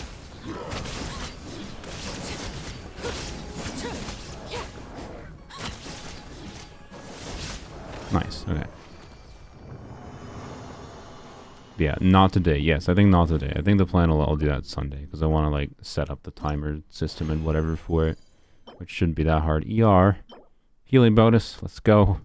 Well, hey, you know what? We got some potentials. Do I care about this? I don't think I do, but you know what? I'll lock it just in case. I don't know. It's ER with crit. You never know. Yeah, no, no to the healing bonus piece. Wait. I feel like there was a need recently for me to have a healing bonus piece on my Chevreuse, because I think I was stealing Yao Yao's, which Yao Yao actually has a crit damage piece right now. Because I figured she doesn't actually need the healing bonus piece, so I was using this. I could technically use a healing bonus piece that has a slightly better balance of crit, or not crit, stats that are relevant for Chevreuse. But that piece is also not bad. The main reason is just like notably having a healing bonus piece that has ER probably would be nice. I have that piece. I have this piece too. Okay. I don't think I'm gonna bother. If they start with ER to baseline, I'll try to remember to lock them though. Okay. Let's level up those pieces to level 4. Oh, they were both flowers. Oh, sad. Okay. So this one is probably not very good. We'll check it nonetheless. Nope, that's gonna be a trash can for me. And the better piece. Let's go. 2 high rolls. Can we be lucky? Can we actually get a decent bond of light piece? Yeah.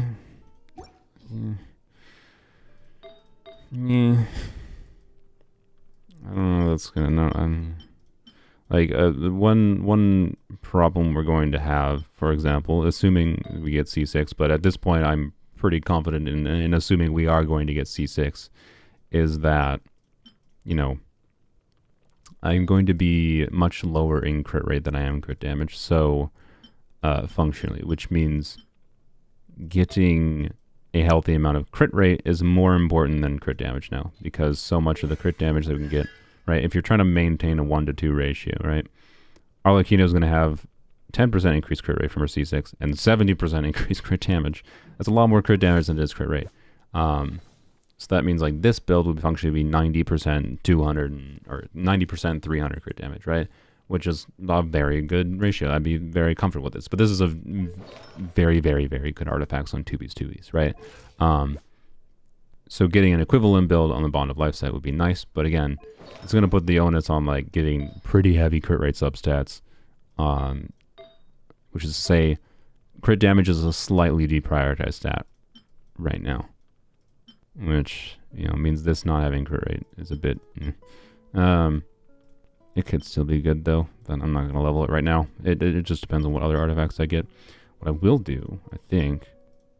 what do I have for instructor's pieces? Let's... Because I want to see if I can get that stupid achievement, or the stupid wish from the guidebook, and never have to worry about that again. You never know. It could be a early 5-star, and it turns into 2 limited wishes. Instructors, there we go. I definitely have enough instructors pieces to level. Alright, so I have that one with 13 ER, that's really good. That's also really good. Don't have any time piece leveled up, okay. The main instructors build I have been using before has been on Candace. And honestly, these instructors pieces are pretty good for Candace. This could be an upgrade, actually. Okay, yeah, so this could be better.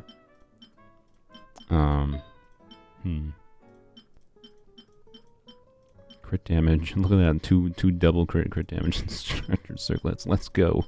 Okay, nothing really good in the circlet field.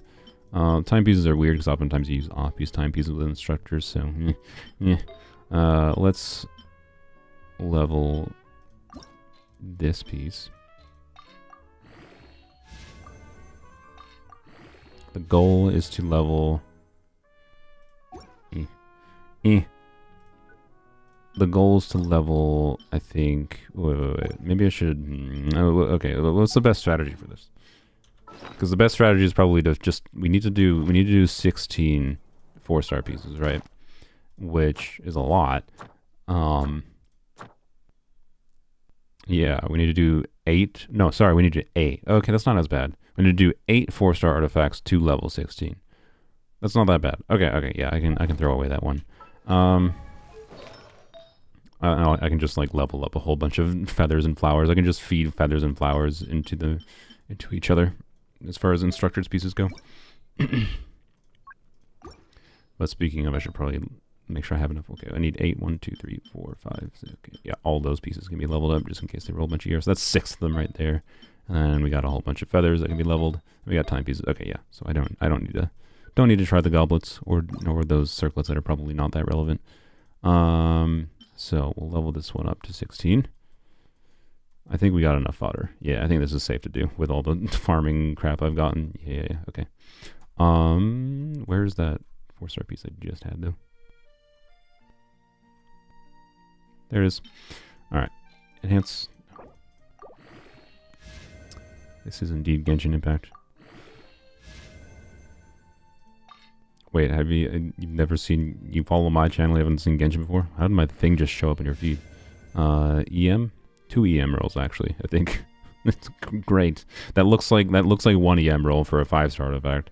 It looks like a double max roll, but it's actually 3 EM rolls on a 4-star piece. Well, this piece is bad. I am not keeping it. Well, actually, it might technically be better still. I think about it. No. Well, Is it better? What is the other one? It is technically better for crit. Okay, or for ER. The crit rate does matter for Candace. I guess I'll keep it. I think it'll be fine to keep. I don't think I really need it, to be clear. But, you know what? It exists. That's one piece. The one piece, even. Or EM. Thanks for the doubling. I do appreciate it. No ER. This piece is probably destined for the trash already, since I already have a 13 ER feather. I really don't... Like, on my main account, I absolutely do need... Okay. In my main account, I absolutely do need multiple instructor's pieces. On this account, less so. Okay, this is going in the trash. We really just need like ER. That's all that instructor's pieces are. Blam. Alright, this is number 3. Wow, look at that crit damage.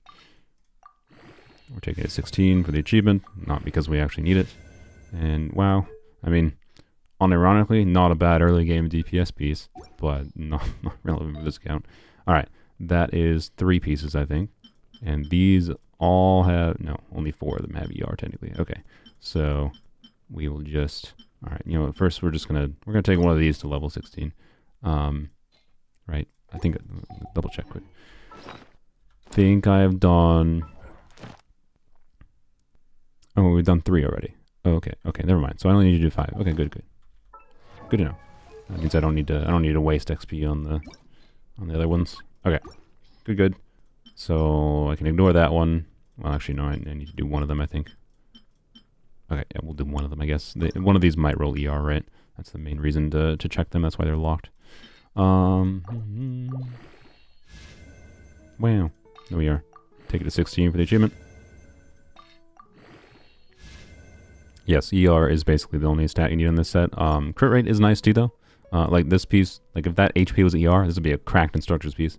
Because like, for example, my Candace build, if I'm doing, you know, ER, either HP, ER, or, sorry, HP, crit, or ER, HP, crit, for Candace on instructors, right? I need crit to enable Fav. And, you know, having only 23% crit rate from the circlet, and then, you know, whatever smattering of crit rate that can be hard to get in substats means like it's going to be hard to get much more than 30% crit rate. And when you're only potentially hitting one enemy at once in some situations, that can be rough. But Candace doesn't have much trouble triggering Fav with her burst, in particular in AoE situations at all, so it's not that necessary to have much extra crit rate or anything. So it's definitely not worth keeping something like this, but it's just like crit rate in conjunction with ER is actually pretty valuable. That's all. Would really appreciate some doubles, but it's fine. I think we should have enough XP. Alright. That should be number 5, and then 6, 7, 8. Yeah, okay. Actually, no, that piece is one of the most likely ones to be good.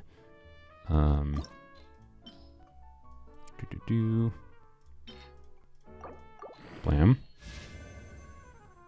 Well, it's trying to give me a piece that makes me want to keep, but I don't know if it's relevant.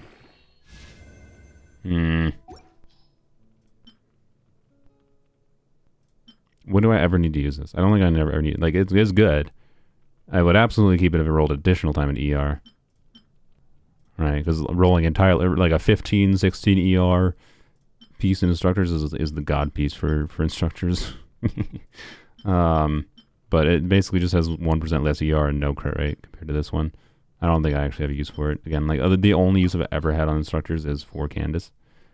Theoretically, Meek had 2, I guess, but like, I don't think I need them at the same time, right? Like, it's actually relatively rare I even use it on Candace. I don't think it's, like, I would not, if this was a normal account, I would not be throwing away a 12 ER instructor's piece. That's what I should emphasize, actually.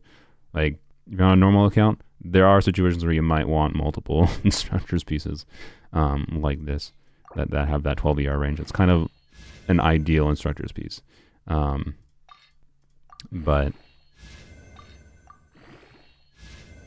goodbye. On this account, I don't think I need it. That's all. Alright. This one has the most potential to actually be good. Mostly because if it does get bad rolls, the bad rolls could be crit, which is not technically that bad rolls for enabling... Wow, lol. Nope, it's garbage. For enabling Fav. Yep. Great. Thanks, game. Thanks, 15% attack. Yep. All right. 10 out of 10. That was a wise spending of XP. I mean, we didn't lose that much XP. And that shows you how much easier it is to level 4-star pieces to max compared to you know, normal pieces, but 5-star pieces, or I should say. But anyways, I think we probably gained more XP than we lost realistically in that exchange. But yeah, gained one maybe slightly relevant piece in the form of that goblet, but not really anything that changes stuff for this account. So standard wish. Wow. Oh, a free 4-star. That might be Star Glitter. That might be a limited wish. That's Star Glitter. We had 3-star glitter before. That's now 5-star glitter. That's a limited wish. I'll take it. I'll take it. That was just free. That was a free limited wish. Let's go. It was worth it. All right. Sweet. So we're at 3 wishes already in this stream. Let's go. Hey, better result than my expectation. You know, proof of concept of why I could actually be spending resin to level up the 4-star, or not 4-star, the non-polearm characters to level 50. But we're not going to do that right now. I don't think I'm that desperate. Particularly now that we're at 0-star glitter, right? Getting another 4-star weapon would only be 2-star glitter. Like, I'd need potentially, or 4-star weapon or 4-star constellations if they're not 4-star C6s like the Ningguang was earlier, right? I would need, you know, 3 4-stars potentially to be able to get 1 limited pull from the standard banner at this point, which would be pretty lucky.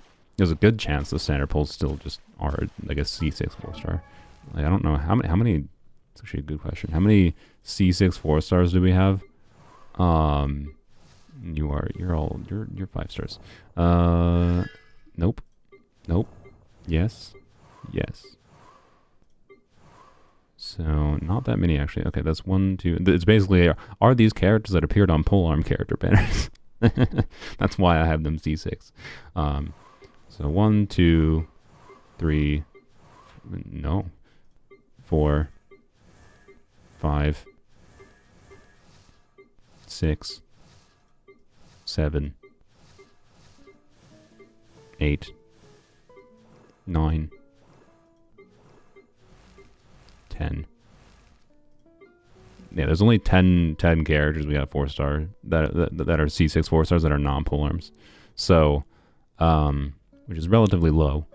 And that means, yeah, the chance that like the what happened with Ningguang there was very lucky. Basically, the fact that we got one of the 4-stars that we already had C6 and that converted to a limited wish was quite lucky earlier. And yeah, I think that means like the actual chance of converting standard wishes to limited wishes through Star Glitter is relatively low at this point. But if I end up getting, you know, to an interval of 3-star glitter again, I'm like, stop, 3-star glitter again, then it might actually be more worthwhile. So anywho's, apparently there's a chest that I hadn't found here, by the way, even though that was at 100%. All right. Yeah, if you know where Electroculi are, you should wait till Sunday, because yeah, that's my current plan. I mean, I could probably set up the timers live or whatever here, but I'd rather just try to work on a little bit of Fontaine exploration here, which this is not what I'm doing right now. I should not be here. You not.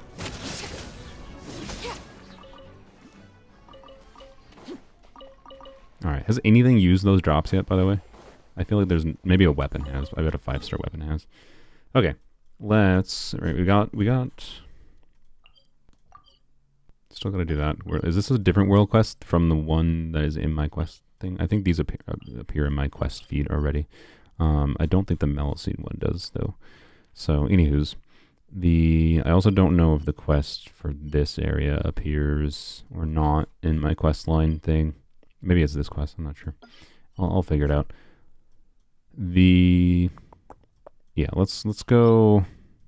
That's the Arlecchino boss. Let's go over here and get that waypoint quick, since that's just on the road, and we'll get whatever stuff we see exploration wise. I got the chests that were up here yesterday when I did the Arlecchino story quest, so I'll just mosey on over here. Actually, I guess I can warp to here. Mosey on over here. Follow the road a little bit. Get whatever. And we should easily be able to get to level 30 in, or level 30, level 20 in the thing today.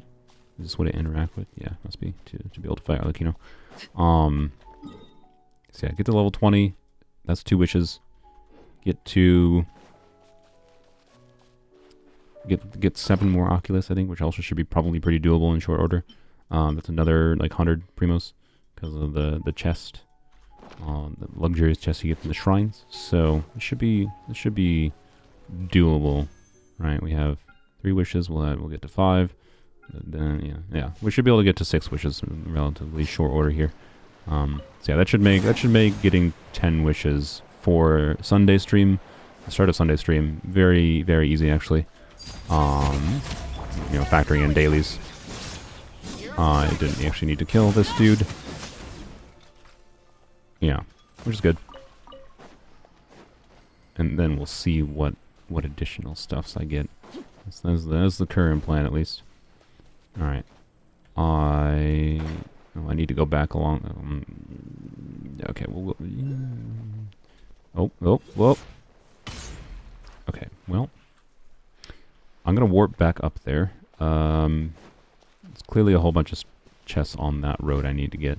But first, let's deal with... Oh my god, I'm dying from the freaking mess. I think she's either burning herself or the flower itself dealt damage. I think the flower itself dealt damage. Oops.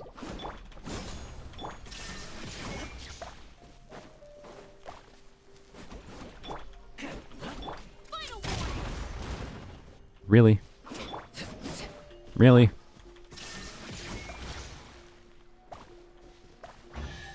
Okay. It was worth it. Yes, we did do a 10 pull today. Our current rate seems to be a 10 pull-ish per day. Wait, okay. I was gonna warp back up there to get the Oculus, but I can't have to do that. Okay, we're gonna get the waypoint, and then we're gonna go try to get that Oculus. If I can't get it easily, I'll just with whatever stuff over here quick. I will just... Where's another... No. Get the stuff this direction first. Alright, I'm gonna get the stuff this direction, and then I'll go this direction. If I can't get this Oculus easily, I'll just cheat and warp back up there and then glide down. So... Yoink.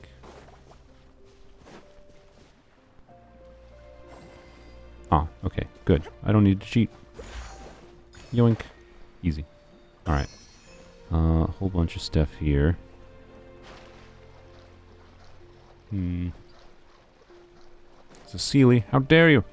How dare you? Ignorant and vulgar. Ignorant.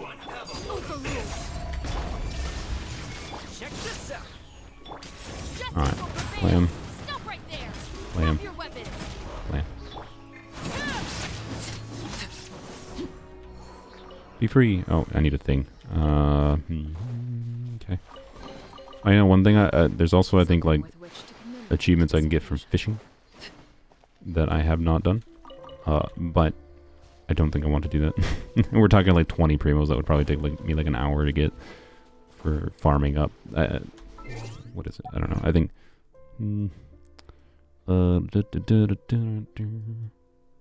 Fishing.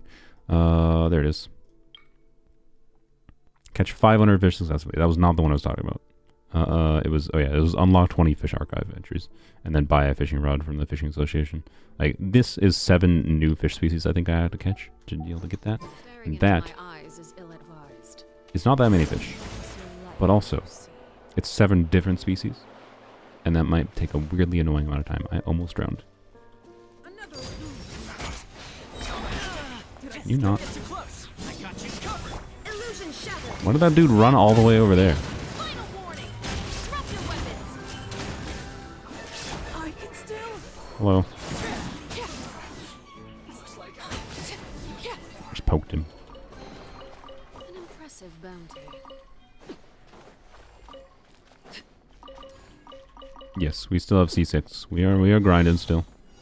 Not spending money for C6, just in case anyone watching right now did not watch the previous streams where I said that. We are grinding.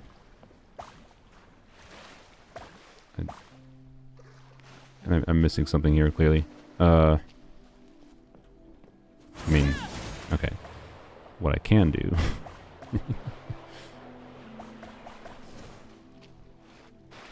Oh, don't...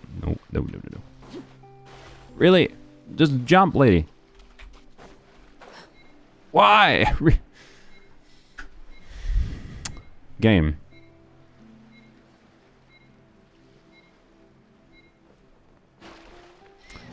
Video games. It's fine.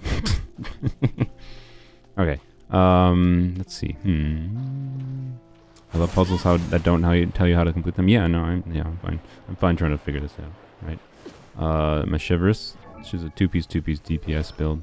2-piece attack, 2-piece skill damage. I forgot I actually had her on skill damage. I think I have her on skill damage because the goblet I used to have on her 2-piece build is the goblet that's on Arlecchino right now, which hopefully will be freed from Arlecchino eventually. So, 70% crit rate, 187 crit damage. Not like the greatest balance or anything. Could use a little bit more ER, I think. But it's fine. It's a pretty decent DPS build. I don't know if I'll stick with a DPS build realistically. I just like it for overworld. Oh, what? Oh, okay. I just saw the platforms appear, so maybe I just had to continue walking with it. Odd.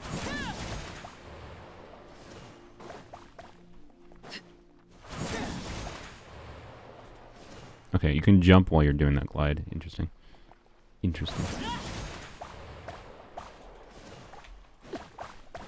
Alright, let's go. Arlecchino cheese. Don't think that was the intention. Something with which to commemorate this occasion.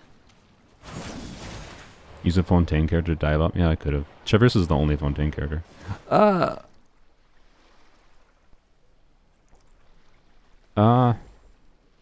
What happened there? I ran out of stamina, I think. Fine. Okay. That was weird. There's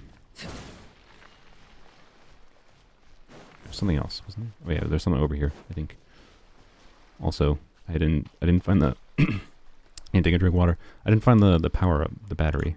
Is that it on the center over there? Might be. Okay, let's go over there. We'll go over there, get the chest, and then we'll check the center, because I think that's where the battery is. Okay.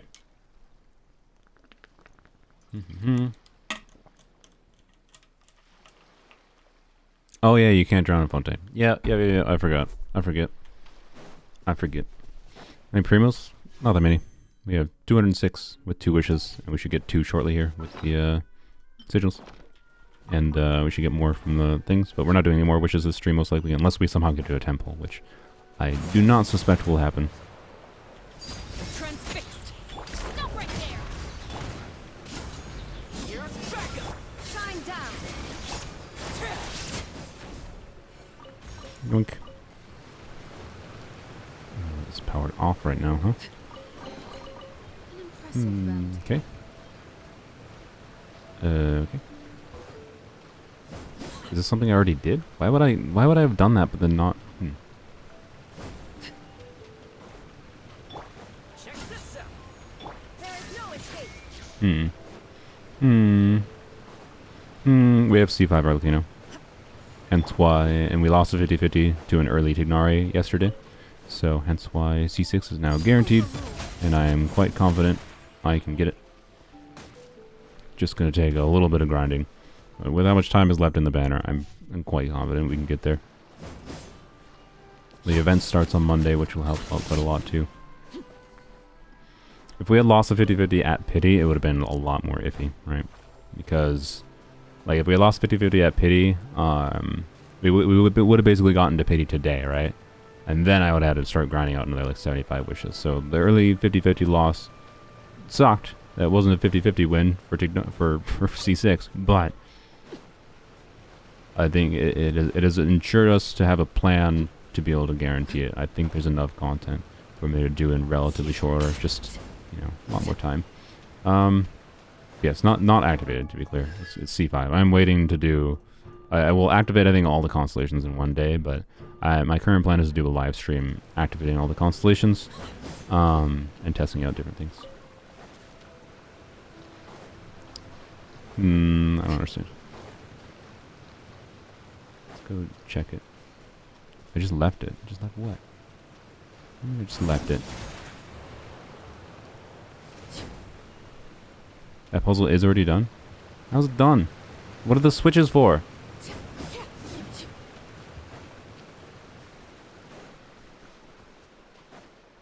That's what I'm confused about. There's switches there. Switches that don't switch? What's the point of switches that don't switch?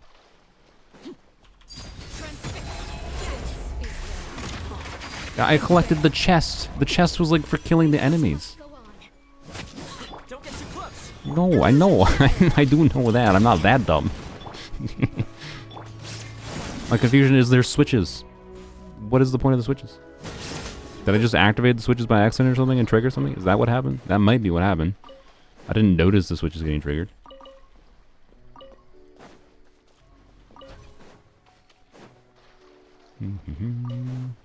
Alright, pop. That was just bad. Okay.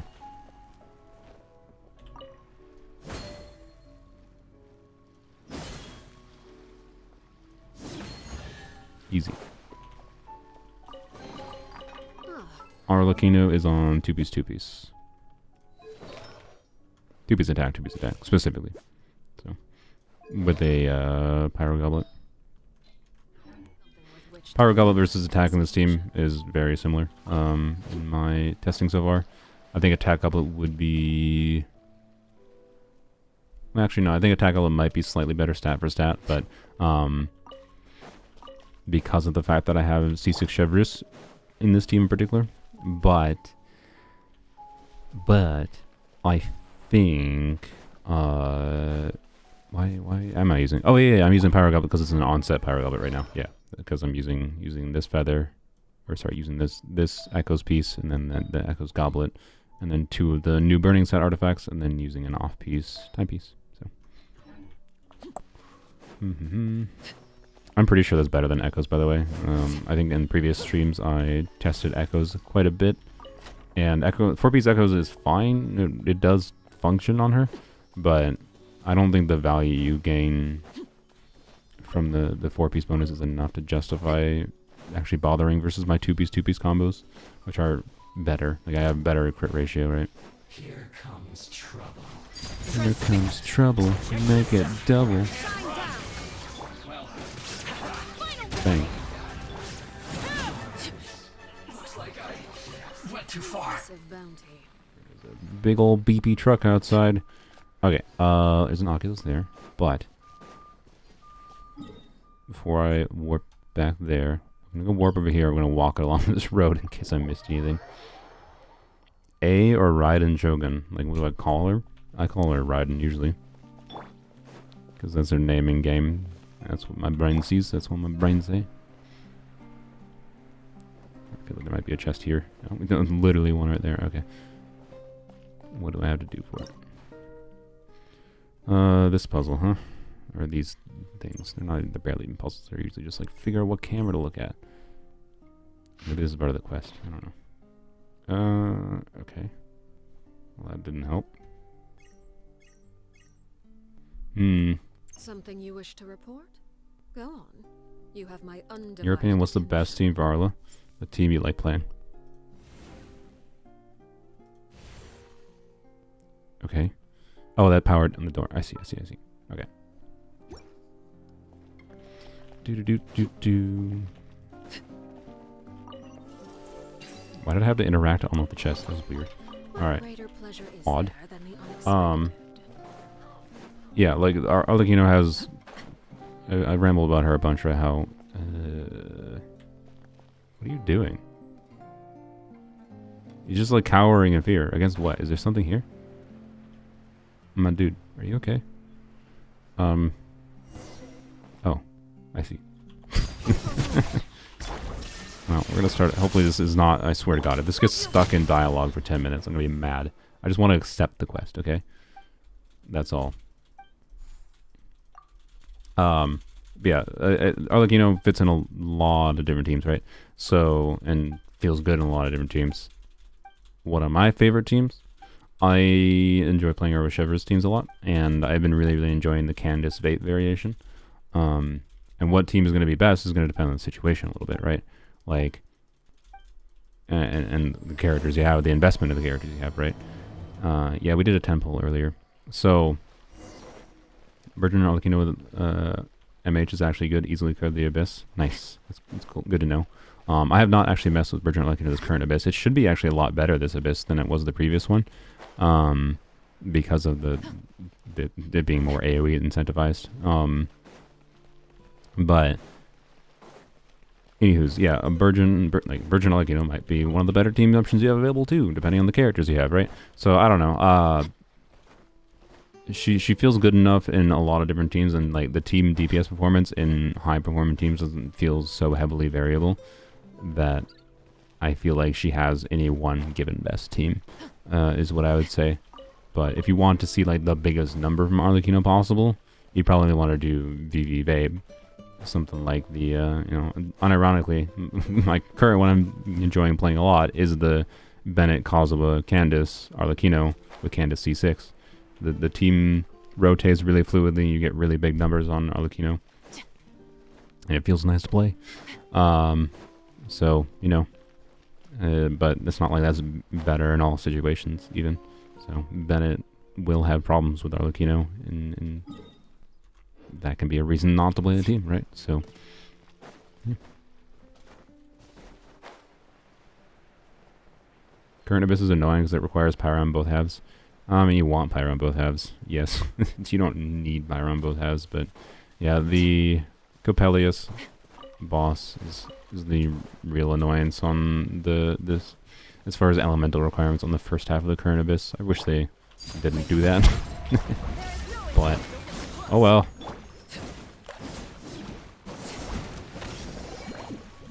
Really?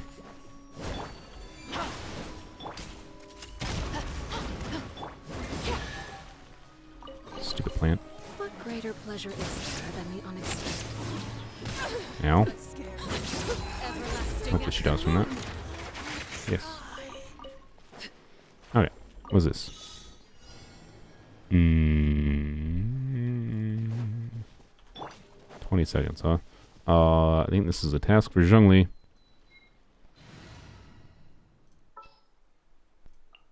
A walk would be.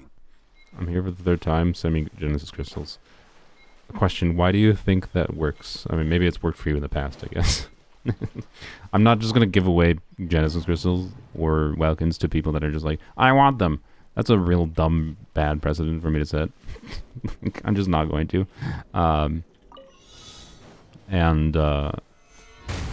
Yeah.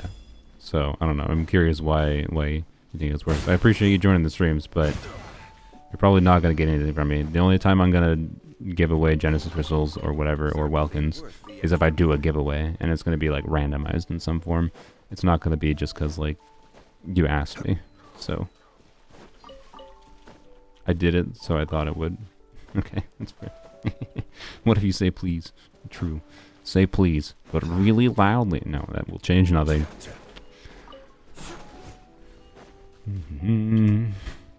Get Zhongli out of here. Who needs the boy? Nobody. Nobody needs him. I mean, maybe I should keep him in the team for overworld use. But I like Shivers. What is the situation? Go burr. Anywho's. Seeing a shield used to break the explosive barrels is really funny to me. That's what Polearms Only has to do. I could have used Mika and Shivers. Well, no, I don't think Mika and Shivers would have been able to do that there on their own because there was like 4 groups of barrels or 3 groups of barrels. All right. Anyways, I think we got the stuff on this road, so we can go back to this waypoint. Blam. What if I pay you $5 to buy me a Welkin?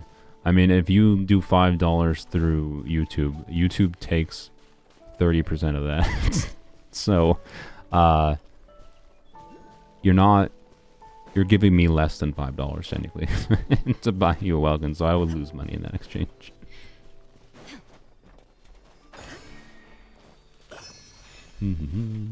Pots.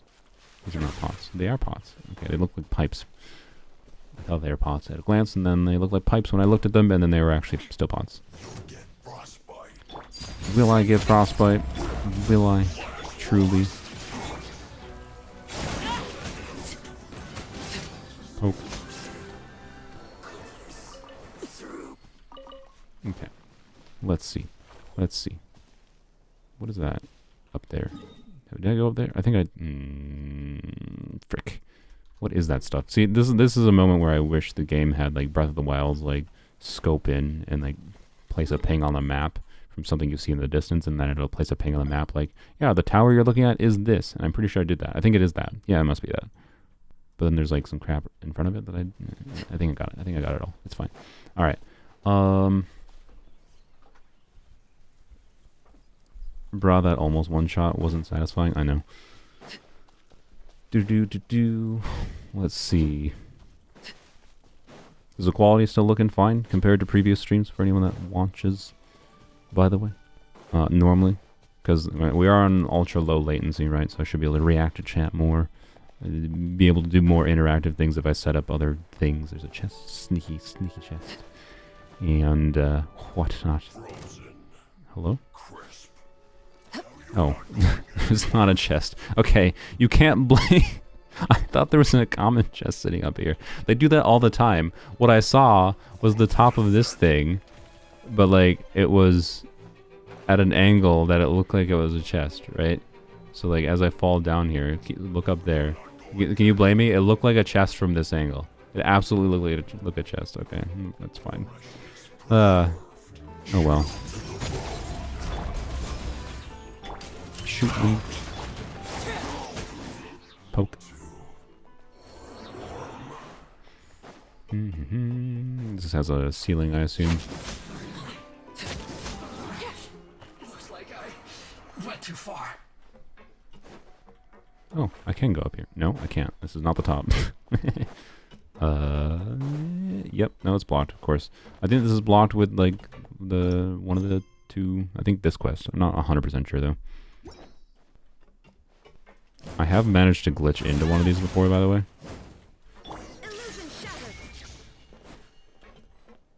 What? Oh, this is a separate quest. Okay.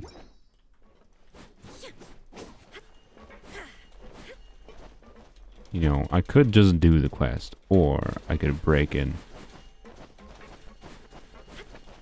I've definitely broken in before. By accident. No, I definitely have not done all the R&R quests. Okay, well. Wait. Not ready to give up yet. Let's do something like this. What shall we? Alright. Zhong Li is a glitch master sometimes. Alright. So. He didn't put the pillar down. Whoa! I just glitched through the stairs. The wrong direction. No, I think I just fall down the side. There's a gap. I see. Okay. I don't even know there's a chest up here, by the way. This is probably not worth doing. Okay. It landed on the stairs and then moved itself up. Okay. Okay, Zhongli, I don't think in...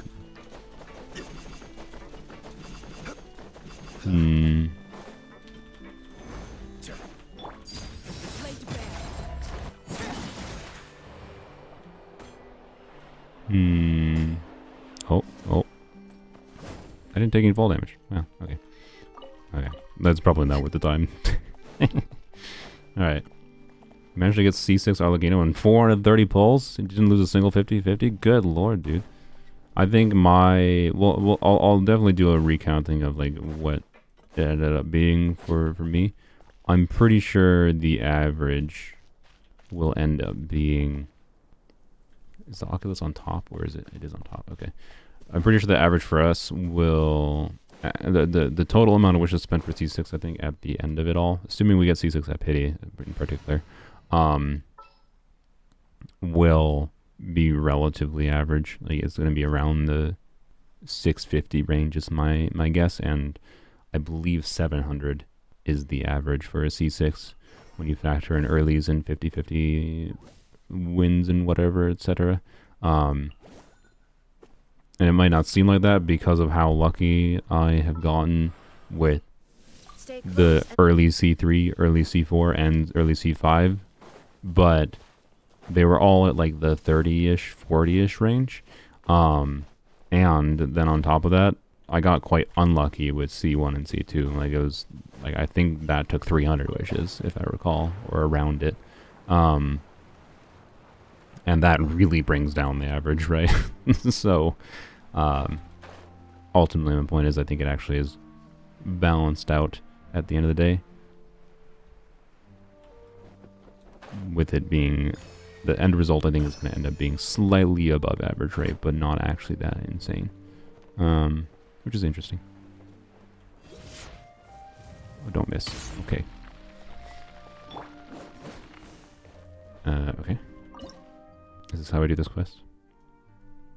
I mean, yes, I will get the chest. Is that what it was trying to point me at? Where is that? Right here? Okay. Hello? The fortune slip was Okay. right. I don't think there's any other camera around that. Okay, so that camera was just to tell me there's a chest there? Okay. You laugh like a fox yips, do I? Okay. I don't know if thanks? Or how rude? I don't know how to take that. The world quest is not that long. Yeah, that's why I thought this was part of a world quest, but then it gave me a separate quest. That's why I'm slightly confused. I swear I did one of them on my main account. One of them, at least. I just don't remember what I did. And it might have been this one, even. Bowling pins. Check this out. That was satisfying. Break the pots. Okay, hello, sir. Time to die. Is there another chest? I think there was a chest I saw from the sky. Somewhere nearby.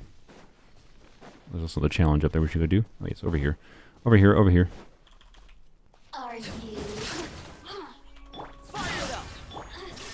Honestly, if my laugh sounding like a fox yip is meant to be an insult, I think getting rare insults is a compliment in some form. Like, it's an honor to be on the receiving end of a rare insult. Than the unexpected. You have to hit the cooking pot? The cooking pot? For what? For this? For this quest? Huh? What? Okay. Yeah, foxes are cool. I agree. My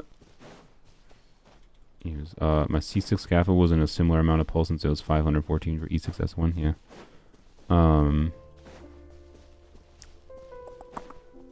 But yeah, I think we're at like 550-ish right now. So if you add in, well, I'm going to have to double check what the averages are, including R1 weapon. But I'd say we definitely got relatively lucky. Like getting slightly unlucky is like the difference between it taking hundreds of more pulls. Which, if you are pulling for C6 and spending money for it, that's a difference of hundreds of dollars, right? In our case, not really spend meaningful money for it. I spent money for the gimmick of the video, which helped get to C6, but I wasn't spending money to get C6. Oh. Okay, this... I love that the freaking screen goes to faded red, by the way, or dimmed when you dare walk near the border of the screen where they put exploration things. Like, come on. I don't know if these can hit this, actually. Nope. Is this possible? This might not be possible. I don't know if Polearms Only can do this. We'll find out. We'll try Zhongli again. Zhongli, the exploration goat for Polearms Only, blowing up barrels and making a pillar. We might need Shao as well, just to make things a little bit easier, because we could do like zoop forward, zoop backwards potentially. Alright, some Polearms Only problem solving here. We're just gonna let this expire. Actually, no. We'll just test quick. So it takes like a second to do that. Oh, frick. Oh, frick. I think we can get up there. We'll see. Alright. Reposition this to not waste any time. Okay. Also, I just immediately bungled. I forgot there was one down there. I also, didn't switch to Shao. There's that aspect too. Why is Shao almost dead? Oh no! I went too far! Frick! Okay. Alright. It's fine. We're just trial and erroring. Alright. Can I put the pillar up here? Yes. Okay. Alright, so you grab that, and then... Oh my god. Oh, I got it. Okay. Well, how kludgy I made that. There we go. Okay. Hey, look at that. Shao the goat. I don't know if I could have done that without Shao. Hello, sir. Switch teams? Because he's short. Oh yeah, I could have ulted. I forgot. Shao's ult is also an exploration tool. Who do I need? Toma? Where we headed this time? Redden. The campaign Easy indeed. Schmack. I missed. Schmack. What? Stop right there. I see. Okay, he didn't activate until... Alright. Sure. There is no escape. Don't get too close. Supporting fire. And if only this dude was tankier and had a bigger arena, this could have been the single target tanky enemy that doesn't move around too much and doesn't get staggered too much that I wanted. Instead, it's just a random dude. Alright. Alright. Well, it's fine. Okay. So, the tower is not done. I'm just going to put a sticker on the tower. Tower quest. Worry about it in the future. I imagine it's something relatively simple. Probably could have used Chevy Burst to get the 3 shots right. I thought he was going to be tankier and that it actually necessitated... Like, he had a name. He had a special name. I thought it was going to be tankier and it necessitated actually using Arlecchino. Alright. Let's go up here. I'm glad I did because I wanted a vantage point. See if I missed anything. And I did. There's something down there. And then we could start swimming at this point. Although actually, I think I want to go to that island. So I imagine I have not been here. Yeah, we could start swimming, but the swimming is like I want to like kind of keep underwater exploration to like doing underwater exploration specifically. Balancing between land and water exploration seems like a bit of a mess as far as like trying to optimize being efficient with my stuff. I want to limit the scope of my exploration a little bit.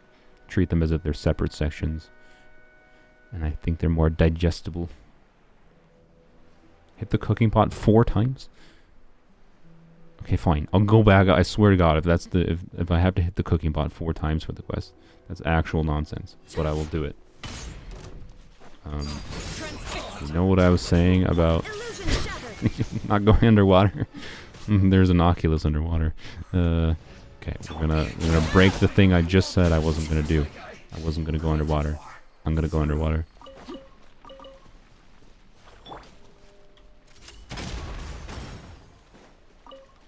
What? I grabbed the potato. Dang it.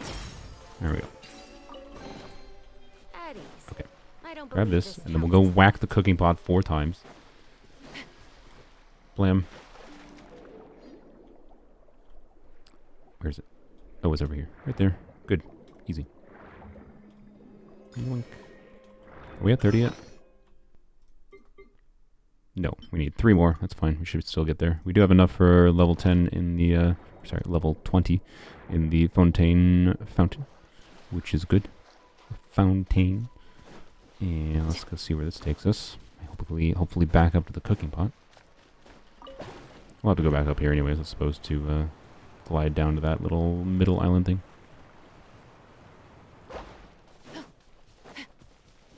Yes, we are at 23 pity. It should be very doable. 3 wishes right now, I think. Yep. We'll have 2 more shortly. Well, actually, no, we functionally have 2 more in the fountain already. Just haven't grabbed them yet.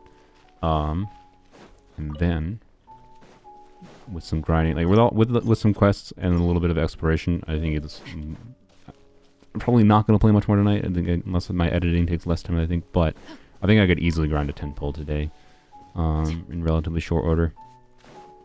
But mostly, I think my current plan is to finish editing. Tomorrow is mostly a doing stuff with friends day for me. But where's the cookie pot? But I will. Do I have to hit it with 4 pyro attacks specifically? Ain't no way. It just refreshed the thing. I saw it refresh the quest. Why? It didn't say anything on the quest like objective update, but I saw the thingy flash.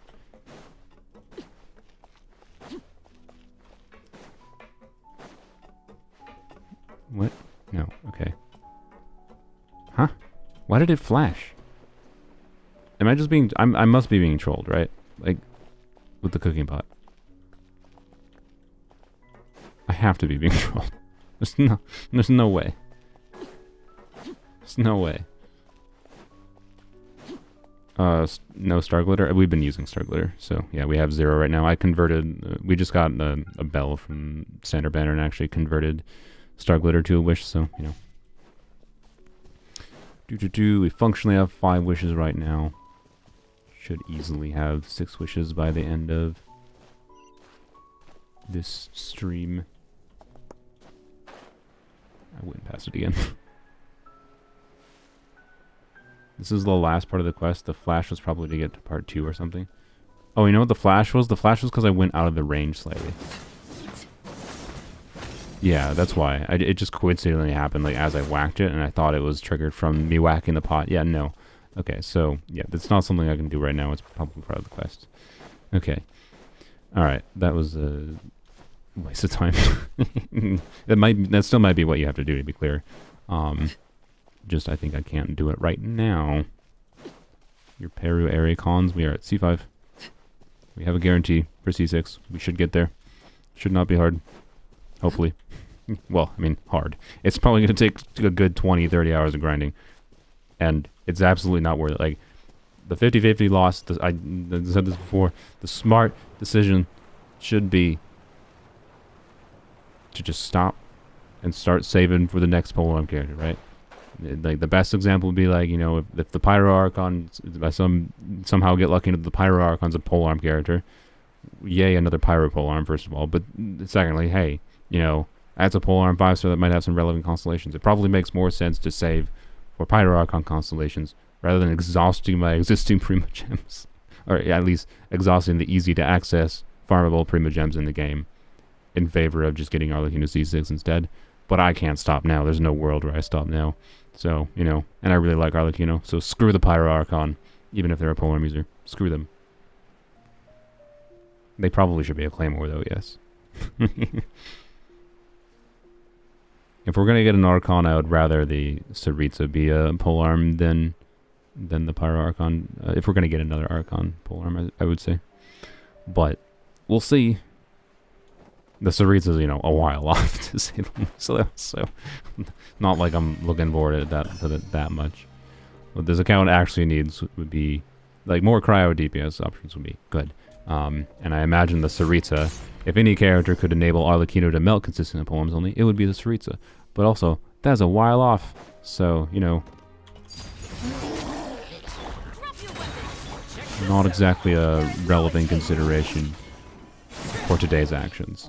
But there's probably a Polearm 5-star that will be released in 5.0 patches. It's just a question of when. That's another 30 Primogem quests. Okay. Hello. Oops. So yeah, all the quests we're picking up. It's fine. But yeah, the real difference maker that could actually elevate the account is, yes, more Dendro and Hydro and Animo Polearms. But if the Tsaritsa is a Polearm character and she's like, I think the most likely niche this like for example, I mentioned earlier how like melt Arlecchino teams are definitely a thing, but the main thing they suffer from is like the off-field enablers for it. Even though we can have teams because Arlecchino doesn't apply that much pyro, you can do setups that get pretty big melt damage on her. But the problem is, like, the off-field teammates are worse, you know, and they don't, like, buff Arlecchino as much themselves. Like, e.g., like, Candace enables Arlecchino to vape, and buffs Arlecchino a little bit, and has AoE application, right? So there's like, not ideal teammate combinations for melt. And relies on 2 cryo units rather than, like, one of the supported 1 cryo unit. I don't know if they'll actually do it for the Sarita, because, like, if they just make the Sarita be, like, she can enable pyro units like Arlecchino to just melt consistently with only 1 cryo on anything. Like, the thing that's supposed to balance melt is the fact that you need more cryo to enable your pyro to melt, right? And, like, because of that fact of needing too much cryo, that's what makes, like, vaping generally more efficient and better as far as, like, making performant teams.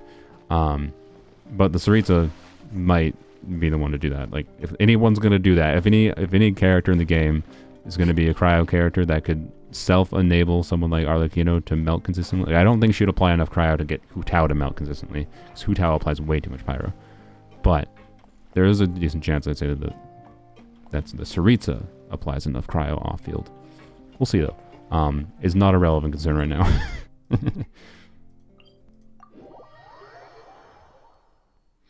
Polearm characters are the best characters are running out of polearms to use. I agree. That is one of the annoying issues with Polearms Only, particularly early on. Like, now I don't have this issue because I've made enough, like, relatively smart risks.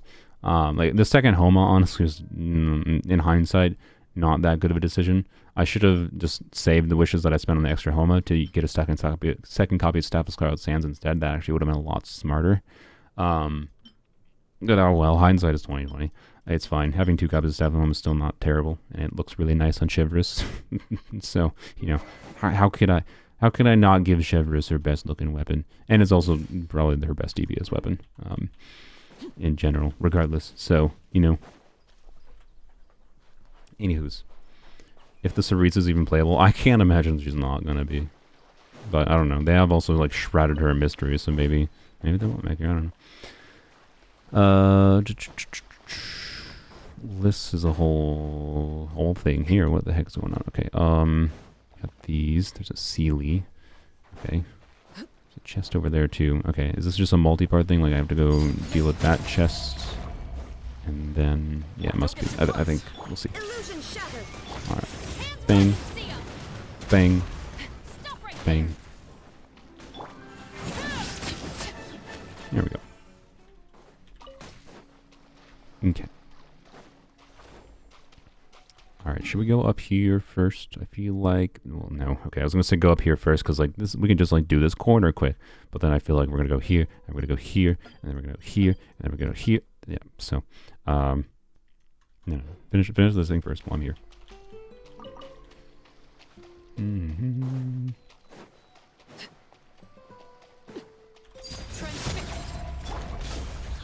There is no escape.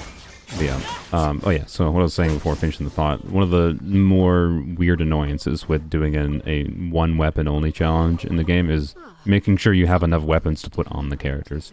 And so when you're doing an only series challenge, there does become a point where I think it makes genuine sense to start. Like for example, if I hadn't gotten lucky with some of the weapons that I did get, like definitely got lucky with some of these Jade Spears, the Homos took, I think each of the Homos took about 100 and some pulls to get. The one Homo was a smart investment at the time. The second one was a mistake. Got very lucky with Engulfing Lightning, 110 pull. Wasn't even planning to get it, but Engulfing was more impactful than I expected. Not for Raiden, but for Xiangling. And then Staff of Scarlet Sands was also far more impactful than I expected. And got that when trying to get Fab Lances at 30 pity. So, you know, like I've gotten lucky enough, but if I hadn't gotten that I ended up not having this issue to that meaningful of a degree, other than like relatively early on.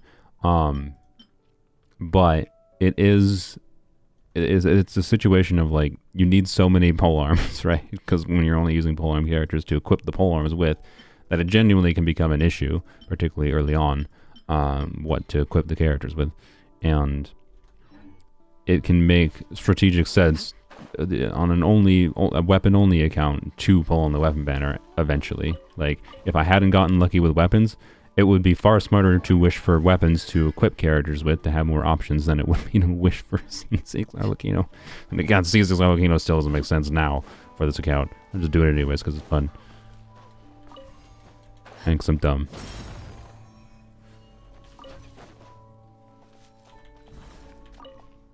Schmack. Schmack. Schmack. Almost missed. Okay. Something with which to commemorate Hmm. this occasion. I feel like there's an Oculus on the top of that mountain that I didn't see on the map.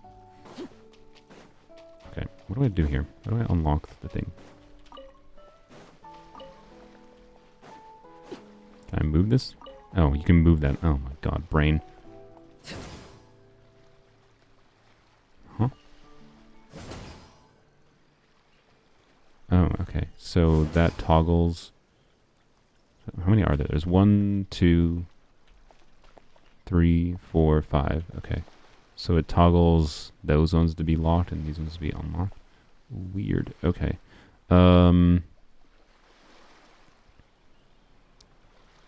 So can this move still anymore? Does that stay activated? It does. Okay. So is what I have to do.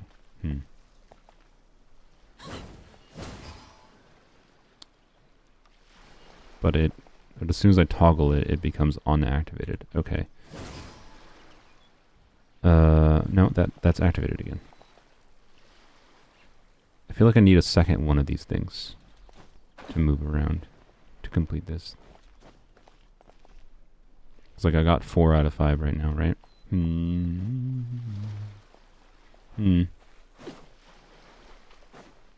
It's an interesting puzzle.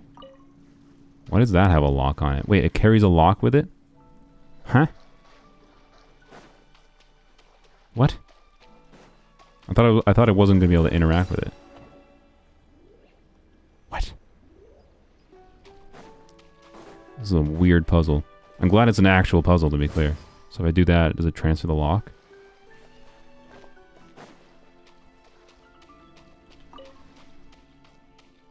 No, it does. Okay, well, it transfers the lock to this, and then it's gonna yoink the lock over here, right?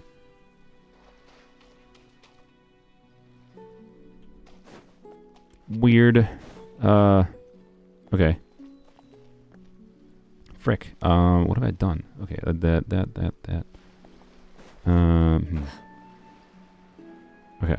Okay. So I think I moved this to here. This is a weird puzzle. No, not C6 yet. We gotta do a bit more grinding. C6 is probably next week. That's just unactivated. What if I move it? Oh, frick.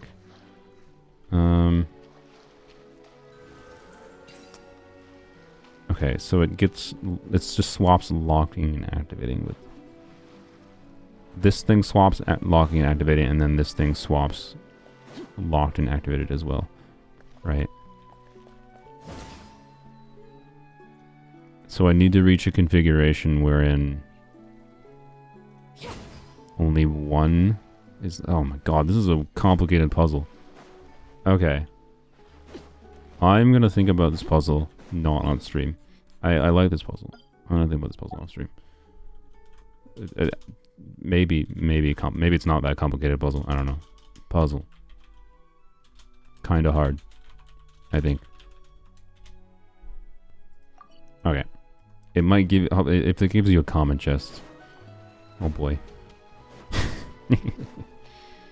Alright. Unless Miracle next week, yes. I mean, we should be able to do another temple, so we'll get to like 30 pity at least on Sunday stream. Depending on how much I play on Saturday. Right, assuming... Well, okay. So my current game plan is to finish editing my videos for the weekend today, after I stream. And then... Yeah, and then after that, I will... Yeah, after that, then I have Saturday to do my things with my friends, and then I have time on Saturday to do more farming before the Sunday stream. And depending on like how many world quests and stuff I get done, you know, puzzles that are hard that I get done, I think, I know we'll have we should very easily be able to have a 10 pull, but I might be able to get close to a 210 pulls by Sunday's stream, which would give us a 43 pity. Right. And if I am able to do that, if I am able to get 210 pulls before Sunday's stream, before the event even starts, then I am very confident we will get C6 before the week's end. Because, yeah, we'll have the event, we'll have dailies, and then we'll have more exploration. Like, if I'm able to get 20 pulls by Sunday's stream, I'm even gonna be bullish and say that we will get C6 Arlecchino at Pity on Wednesday. That's my bet. That's my current bet. But my hope, worst case, is by Friday next week. There's an aim challenge close to the puzzle. This one? I don't think I can do an aim challenge, although I should go check up here in case there was that Oculus that I mentioned. There's a ladder up to the top of the thing. There has to be something up there. I knew it!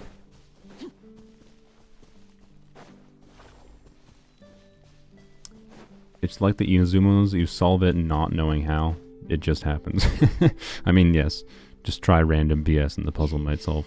Yoli Yaimiko strategy of... There's some eggs up there. Yoli Yaimiko strategy of just have the turrets randomly target the things and eventually it'll solve it. Speaking of, have I done that one puzzle in Inazuma? I don't know. I don't know if I've done... I don't have a marker on it. I think it's this puzzle right here. There's a relatively complicated, like, switching puzzle. That when I completed it on my main account without using a guide, I don't know if I did it on Polearms Only, but I completed it on my main account without using a guide by brute forcing it. And I don't even think my brute forcing method actually was correct, because I did the brute forcing method on an assumption that I understood one of the rules of the puzzle based on how it was described in like the notebook by the puzzle, and the way that it was described was actually not how it functioned. So they just described it terribly. I think it's one of the worst puzzles in Inazuma. But it was an interesting one at a baseline. They just like described it, like the baseline rules of how like you're supposed to do it terribly. And so my brute forcing method shouldn't have worked, but it happened to end up allowing me to complete it, like even the hardest version of it, even because of what the end result was. It happened to be in one of the configurations of my brute forcing method. But my brute forcing method eliminated a lot of potential combinations with how I was doing it under the assumption that the rules worked like I thought they did, and it did not. But I did it nonetheless. So technically, I did that puzzle. The oldie brute force's way, or of just trying all combinations. I need some energy, right? The Sudoku puzzle you found easy and fun using the notebook only. Yeah, I don't know why my brain never was able to figure it out. To be clear, I tried it for like maybe 10-15 minutes before I'm like, time to brute force. Because there's not that many configurations that each of these things are individually in. So, worst case, I have to try like a few hundred tries. and then it only took like 20. I need to grab that. Okay, and then go back to that, right? Yep. So, yeah. Was it necessary to brute force? I don't know. But I feel like they could have just said, it's a Sudoku puzzle, and my brain would have been able to be like, I understand what to do. But instead, Mihoyo did what Mihoyo do, and they're just like, nope, you gotta face the thingy to the thingy thing direction, and then make the this, blah, blah, blah, blah, blah. And it's like, excuse me, why did you make this overcomplicated? You could have just described this in a sensible way. But no. An impressive bounty. Mihoyo gotta do how Mihoyo do. Alright. We've gotten surprisingly few Oculus. I thought we'd have 30 by now, to be honest. We'll still get 30 by next stream. We need one more.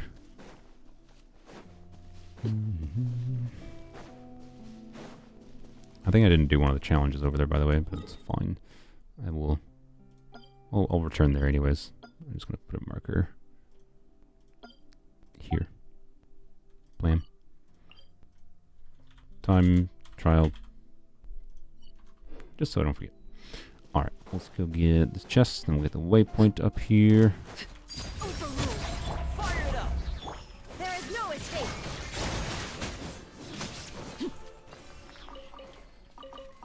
Okay. Ah, something with which to commemorate this occasion. We'll check out the tower, don't worry. Well, maybe. There was the underground section here. Also, I feel like these are going to give me something, right? Are they local legends? Maybe? I don't... No, they're definitely not local legends. They die too quick. Nope, nothing for them. Alright. They had names, and now they are dead. And now they have no names. History will forget them. But I got a little thing to open a gate, I assume. How close to the next temple? Probably not very close. It's probably not happening in the stream. Because I usually end my streams at 3-ish hours, and I want to not stream too long today. Yeah. I don't know. It might have been feasible, I guess, if I had focused on quests instead of exploration, but I find exploration much more fun to do on stream versus questing I can do on my lonesome. Okay.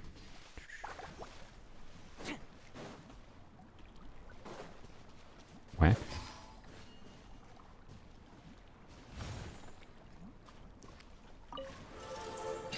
Okay. Yep. And then... How do I... Okay. Go over there. Yeah. I see. I see. Okay. And this will these stay active? No, these don't stay activated. Don't I need something else? An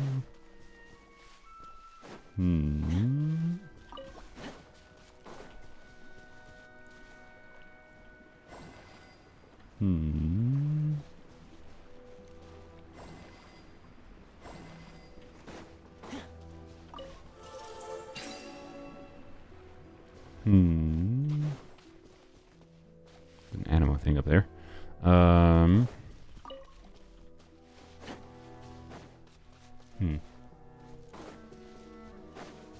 Oh, I'm confused again. Should I quit working on the game I'm making? I mean, if it's something you're enjoying, not enjoying, maybe. But game making is also like real hard. Like, I don't know. They're passion projects, generally speaking. Most people making games are very, very passionate about it. So if you've lost your passion for working on it, it's likely it won't end up turning into the thing you maybe want it to become. I think you just have to have like a pretty single-minded obsession potentially to really fulfill a vision for making a game. So that's the question you're going to have to ask yourself. I can't properly give you advice on that. You have plans to stream more before Arlecchino? Before Arlecchino? I mean, yes. But, yeah, doing these exploration streams has made me want to stream more in general, to be clear. I don't think I'm going to...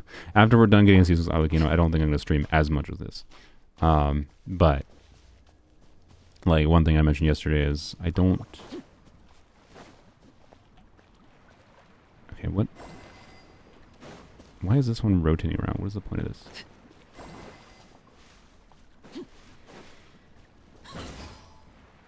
Okay.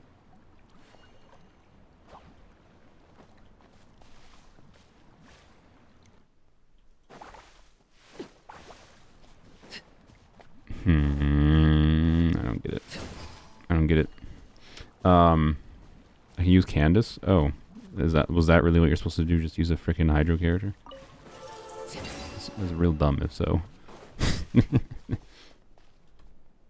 I just assumed, like, almost all these puzzles before, as far as I'm aware, always required interacting in the environment in some form. Pin them down.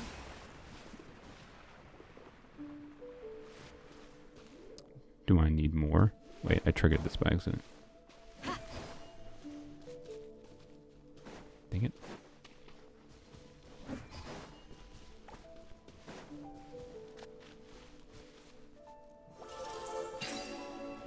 Okay, so... Okay. Alright. Sure. Yeah, okay. What do you think? Yes, Anything I did caught it. your eye? Take bubble, then step on puddle. Oh, yeah, you're supposed to frickin' step... Oh, I... See, my brain didn't even compute that there's water nearby. That's part of the issue. Like, I'd been used to doing that. Like, I did know that the water, like, when you're, like, doing things down in, you know, ocean, or whatever you call that, did allow you to trigger the hydro circle around you, but brain did not notice the puddle there. That's why. Oh,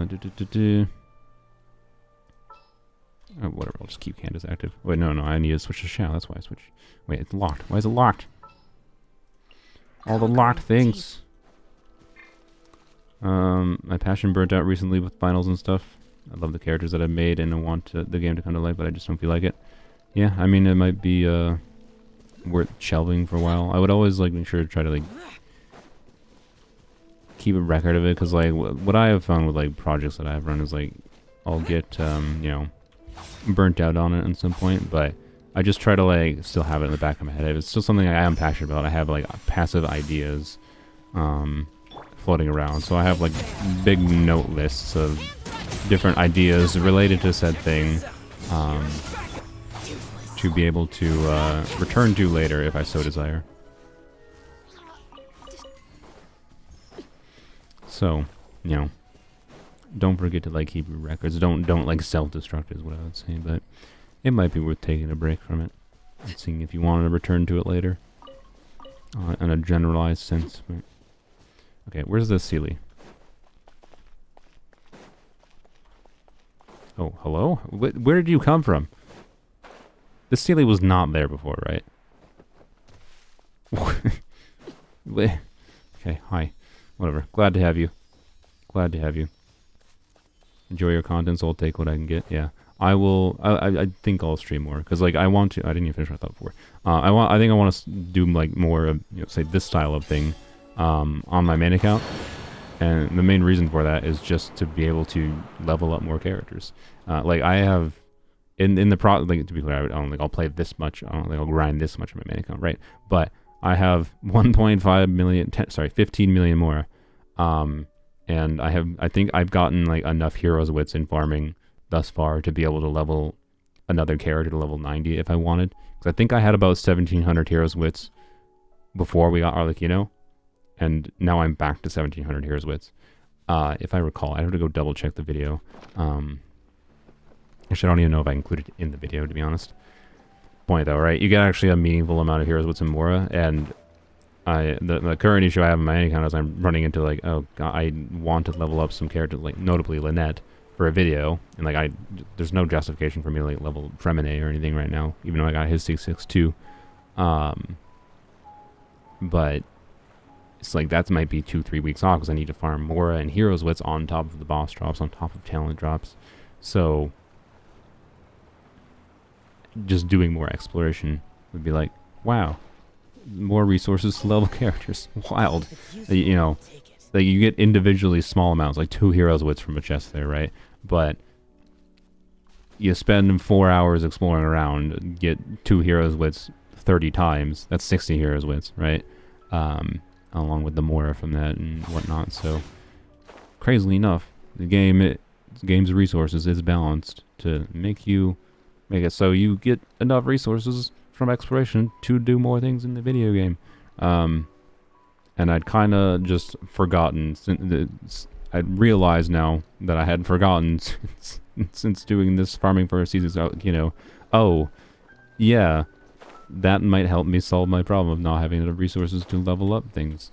Like, is it going to be a crazy amount? No, but it might be enough that I can now level up Lynette without having to worry about resources for, you know, the Sethos or Chlorine next patch or whatever, right? Like if I don't do any exploration, I level, I spend, you know, a bunch of this patch using resources to level up, is it Hydro Pillars? Okay. Spending a bunch of resources to level up Lynette, and then I might have nothing left for Sethos, right? Like I'm going to be in an eternal cycle of not having enough resources if I don't try to like either spend a ton of resin on Heroes Wits and whatever. Instead, the solution might just be stream a little bit more, explore my main account. Get some quests on there. Candace. I promised. If there was no 50-50, this game would be the most free-to-play friendly game out there, yeah. But it do be a gotcha, unfortunately. I imagine there's an order I'm supposed to do these in. Probably the number of the trees, right? How many things are there? This has 0 trees.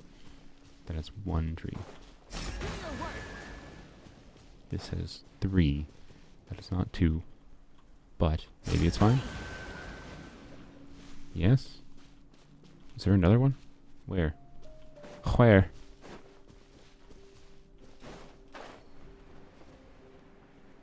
Where? Oh, over there. I see. Sneaky! I feel like I did this wrong then. What is the indicator supposed to be? I'm assuming it's you had to do them in the right order one. That's what this puzzle feels like to me. What is the indicator? Okay, there's boxes nearby. 1, 2, 3 boxes. Maybe it's boxes. The 4 boxes, I think. It must be boxes. 1 box. Okay, and 2 boxes. Yeah, it's boxes. 1. Do do do do do do do do. I had to pull for 4 stars like I did pull for Farina. Like I did pull in Farina. 80 pulls, no Farina. Not a single Charlotte. Yeah. Yeah, the 4-star system is real dumb. Is real dumb. You can operate, you can literally go for a C6 5-star and know it will take a set amount of wishes to get you a C6 5-star. It can literally take you more wishes to get a C6 4-star. It's highly unlikely on a statistical level, but still possible. And there's too many situations where I found it is genuinely, like, the worst part is, right, like this game, like, they want you to, like, have feelings of, like, dopamine when wishing, is my general feeling. This is why I think it's, like, a bad business strategy for them to have 4 stars be this miserable to acquire. Is, like, they want you to feel good while wishing, right? They want you to be, like, dopamine, gambling, yay! And instead, when I'm wishing for 4 stars, it's just, like, actively freaking stressful. And it's just like, really? You really? You want your players engaging with the main system in this game? For like you presumably want them to feel good when they're doing it because it's like the motivator for them continuing logging in every day, continuing them farming, exploring, getting the primo gems. It's to engage with the wishing system. You don't want them to actively feel terrible. But that's what this 4-star system does sometimes. It's so bad. It's actually insane to me that they decided that this is the balance they want for 4 stars. And Star Rail's release indicated to me that there's nothing that's changing. It's going to change because they seem to think it's the right strategy. So like my video I made on 4 stars might have been wrong in that, like, I don't know. Like I still think like they can add a guarantee system of 4 stars that shouldn't lose them any money. Because like they don't operate on individually effing over people for bad luck. They operate on like averages of things they get. So like if they'll still make the same amount of money for people that like spend money for pulling 4 stars or whatever, like pulling a C6 4-star. If they add a system like literally any guarantee system is better than nothing, right? Like I'm talking something terrible, like every 50 pulls you're guaranteed to get a Lynette that you choose for like the path or whatever. That's what I'm talking about for like a guarantee system. They would not lose money on that kind of system. not with how the scale they operate at, right? And that's all that argument really fundamentally was in that video.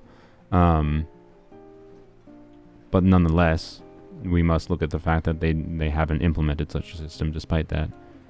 And my inclination is still to believe that they haven't implemented such a system because I think they operate heavily on a culture internally of like, particularly with relation to the gacha system, why fix what's not broken, right? Why tweak the existing gacha system if it's working, if it's making us money, right?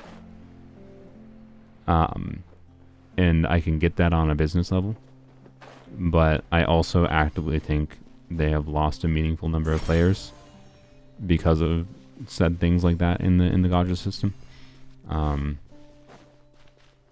I know my friend, like, of my friends that played Genshin in the past, one of them stopped because he just recognized it was unhealthy for him because he spent money for C2 Raiden when he was new to the game and didn't understand.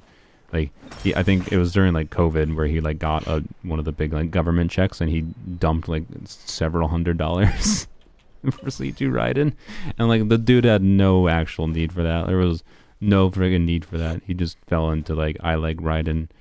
I want her thing that everyone says is wow, Omega strong. And then he realized that was bad and that it was not healthy for him. And now he is like blanket blacklisted gacha games because of that. And to be honest, that's something I think gacha games should avoid too. It's part of the reason, like, I think it's almost like they're self-destructive to many people. It's like there's an inevitability, I think, for many players to stop playing because they instead of them learning or figuring out where the healthy balance is for how they can balance making healthy decisions in gacha games while playing them, they end up just being like, no, the smarter decision is for me to just not play this game, and that I think is completely sensible. So, you know, but there's also aspects like the 4-star system. I know I'm pretty sure one of my friends, I shouldn't say know for a fact, I'm pretty sure part of the reason one of my friends stopped playing is because of how miserable it was to acquire characters in general. 5-star characters, it were, I think, one of his hinging points, because like he just lost enough 50/50s that it just felt rough to him. But I think it was also an aspect of the 4-star characters, right? And it's just like, man, what makes the gacha system tolerable is being able to operate on some number of known quantities, right?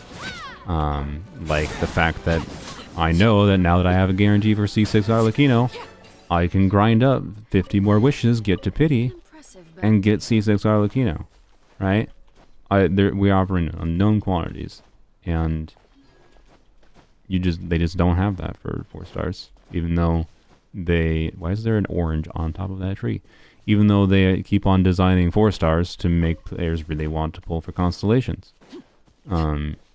But yet there's no way to operate on known quantities. It's extraordinarily dickish, and I think it's going to bite them in the butt, and I think it is biting them in the butt, because it's just alien. Like, I think it's causing players to quit. It's the number one thing that I think would have made me quit the game if I hadn't been making content on it. It is 4 stars. And how much, like, they seem still like it's good that 4 stars are usable and still fun in this game. I love that. It's one of the things I like about Genshin is that creative freedom to be able to just use the characters you like, and they can still be useful. But acquiring them is genuinely more miserable than acquiring 5 stars, and that's absurd.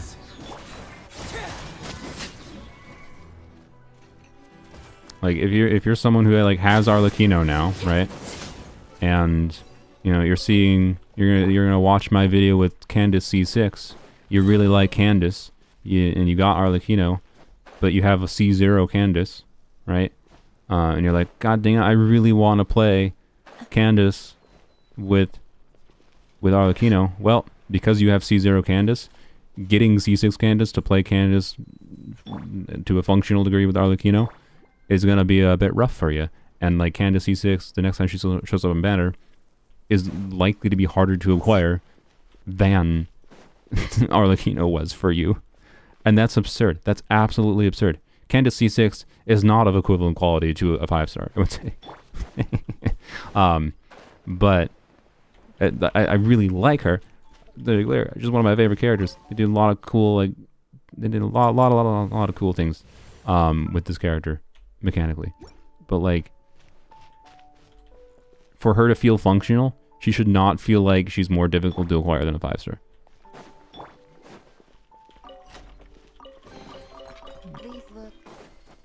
It's egregious, and I think it's like I think they're just making players quit the game by having no system. Like, you need to have some system to operate in known quantities. So, you know, if you get to C5 Candace, you can know that at least in 50 polls the next time Candace is on a banner, you can get her, right?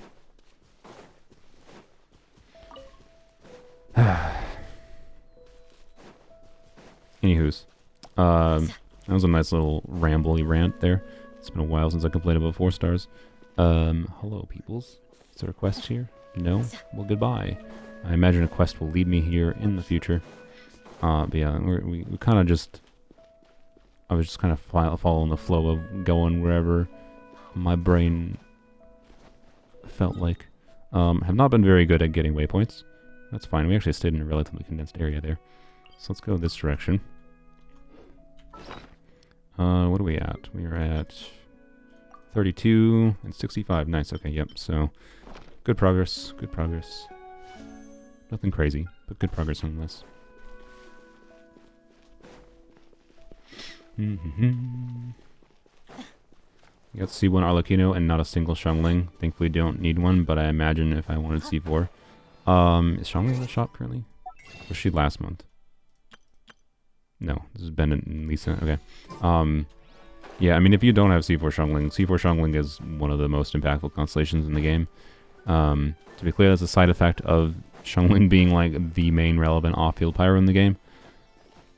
So, you know, and I'm assuming they're going to address that to some extent with the Pyro Archon.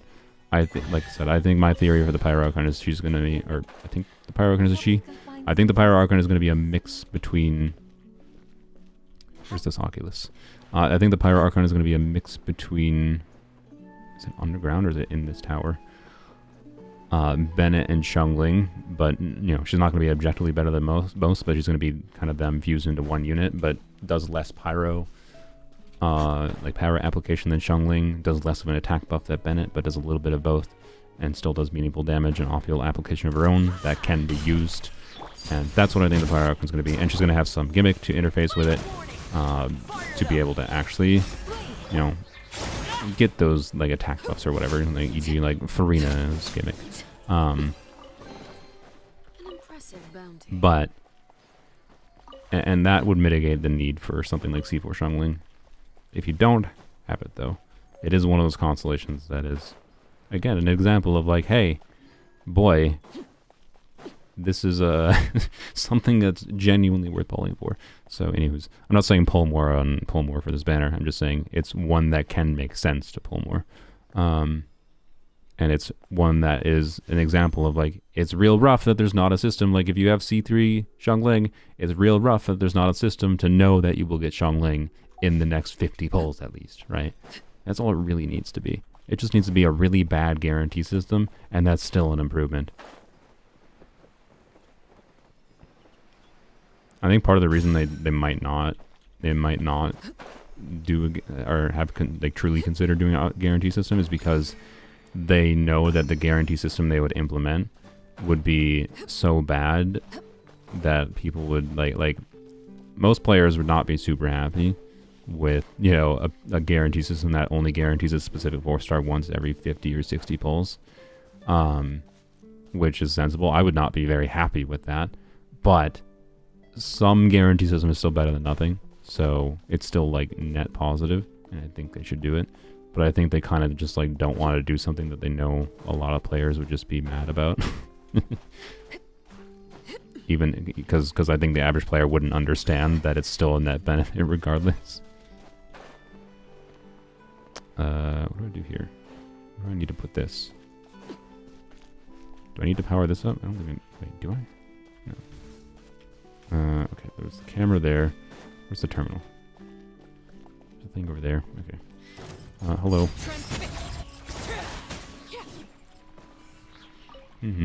Yeah, expand the Star Glitter shot. Yeah, that's another way to do it too, right? Just add more 4 stars to the Star Glitter shop, and wow, just like magic, now you're reducing the issue pretty heavily.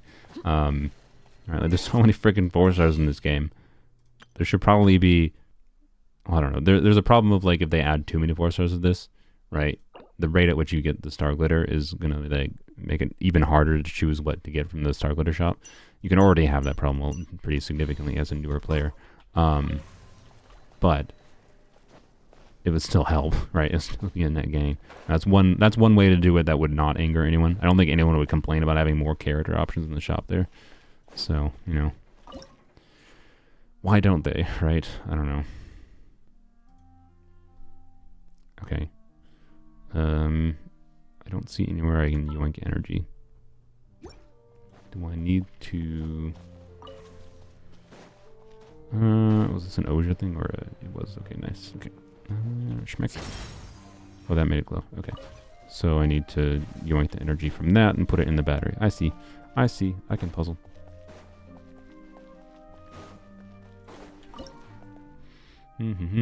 Why is Candace in the overload team? Because there was a hydro pillar and I haven't swapped her back out. It's overworld. It doesn't really matter. I wasn't even using Shivers' skill most of the time, so all I've lost is the res shred. But the res shred also only happens if I'm using Raiden. And Raiden is not someone I'm always using because I'm just doing E, you know, pressing Q, whatever, or E on shield, and then doing this, and then they're dead, right? Like, why? I don't actually need the complete Shivers team. So, Candace is here because she was doing hydro things. Also, I didn't do the thing. Did I do the thing? I did do the thing. Okay.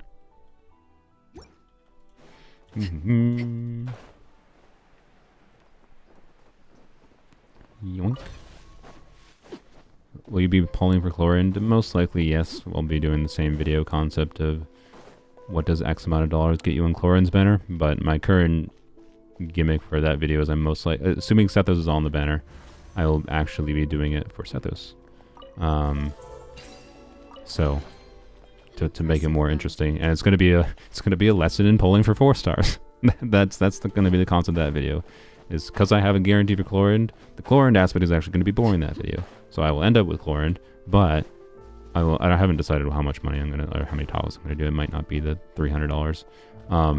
But if there's a new 4-star, I wanted to use it as an illustration of how miserable 4 stars can be, or how variant they can be. Like, everyone knows that, but it's also I think it's just a good video gimmick. It'll get views, and it's gambling content. It'll be entertaining. But it's a way to make the chlorine pulls entertaining, even though I have a guarantee for chlorine, is my thinking. If Sethos is on her banner. If Sethos is on Seafream's banner. I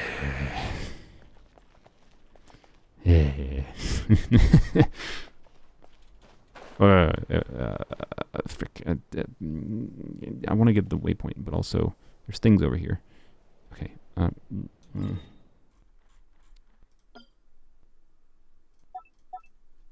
Bunch of chests. So I'm inevitably going to go over here and immediately get distracted. Because there's a thing here. There's that. There's a chest there. Yeah. New area. All kinds of distractions. Can I accept your friend request? I think my friend request might be full. Or the friend request, the friends list might not be full, but the friends request list is full. And like, I just don't feel like going through it. And I also don't really, like, I don't know, like, I made the mistake of letting a bunch of people in my friends list in the past. So, and it ended up being like a lot of people just randomly would message me, and it was really annoying.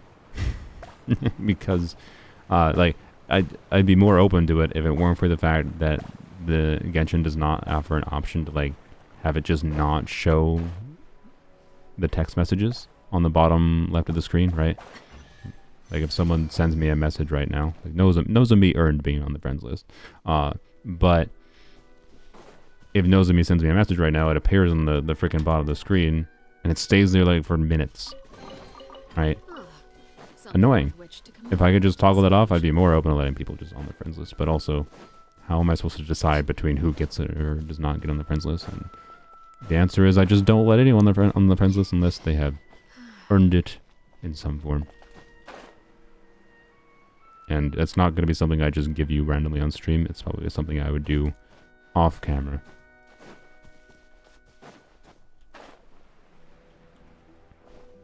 So, sorry. Not going to accept friend requests in game.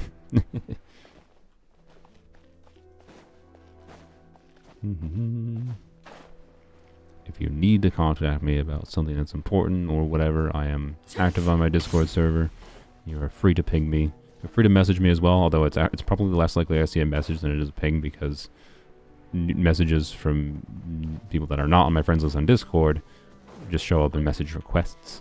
and I don't notice those a lot. So it actually is probably better to ping me to get a hold of me most of the time.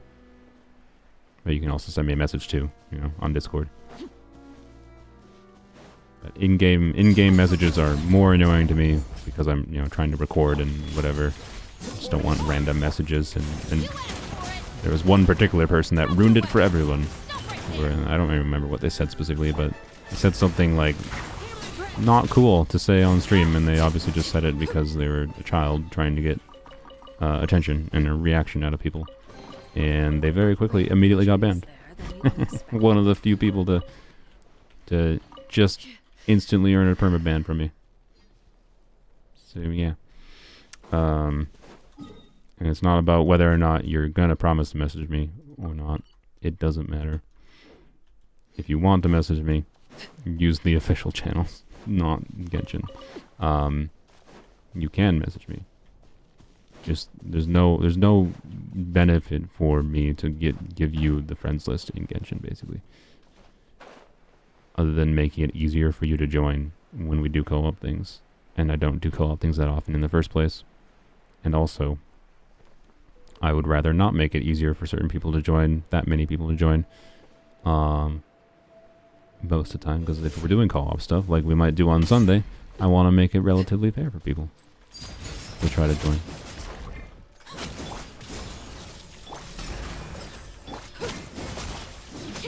We're almost dead. Witness my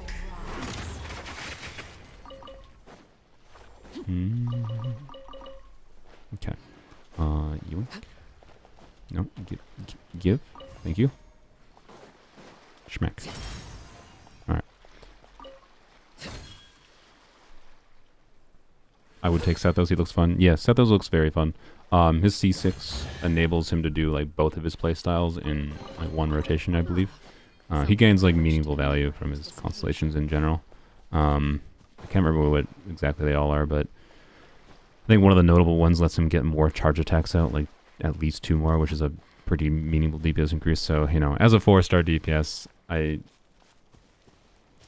think at a C0 he might be functional as an aggravate 4-star in like a weird, in the kind of like the same vein that Tignaria is. So you could do something like, you know, Sethos, Fischl, or no, I should use something that has more on-field time requirements.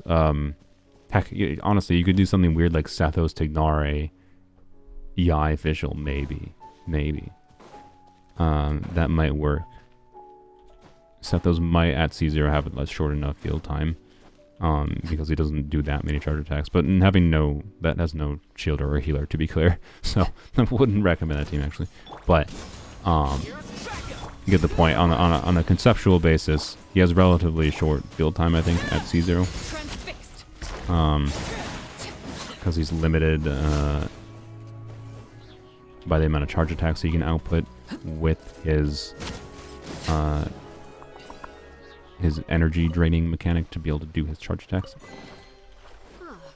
Something with which to commemorate this occasion. You could also do his burst playstyle, of course, too, but his charge attack playstyle should be stronger. His burst playstyle will be decent, but it's more just like aggravate Electro Yoimiya, but I think with less uptime than Yoimiya, like as far as like spamming normal attacks. But he does have some AoE, which I don't know. He's an interesting 4-star, even in his base kit. But is it to a degree that I would, you know, recommend building him? No, but I think he's going to be functional. Also, my chat stopped updating. You know, the low latency on YouTube doesn't do anything for me to react to things live faster if the chat doesn't update for me. Okay. You feel that bad for being weird? No, it's fine. People are weird. I don't think anyone has to feel bad for being weird. All people are weird. I was just giving my reasoning for not adding people to the friends list in game. Is ultimately just people in the past spoiled it for everyone. So, anywho's, you don't make me uncomfortable. You can chat all you want. it wasn't a matter of uncomfortability. It was a matter of nobody gets to be on the friends list unless they really earn it. So, Don't get too close. it's not like there's a specific qualifier to earn it, to be clear.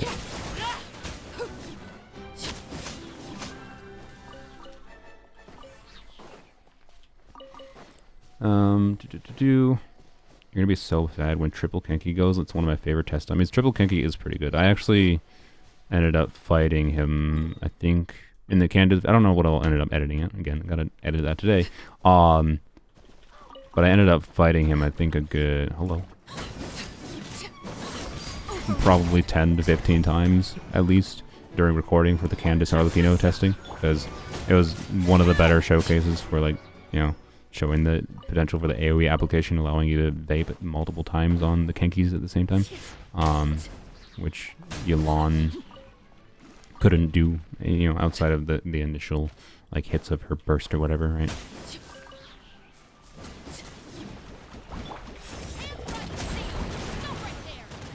Really? Really? Rude surprise. Everlasting as the moon. Do I get anything for this? I do. Wow, I still got a chest. Okay, I'll take it. What Good greater surprise. pleasure is there than the unexpected? Good surprise. Good surprise. Okay. Get the waypoint over here. I was kind of gunning for the waypoints if it wasn't obvious. So I want to be able to bounce around easier if need be. Alright. There's all kinds of things to do here. But I'm also at 3 hours on the stream at this point. So I think before I get too distracted is actually a good ending point. But we're gonna go check what we get for the fountain here. See what our end result is. There's still a waypoint I have tagged that I didn't grab. Oh, it's that one. That one's all the way up in the, you know, the water cubes take some time.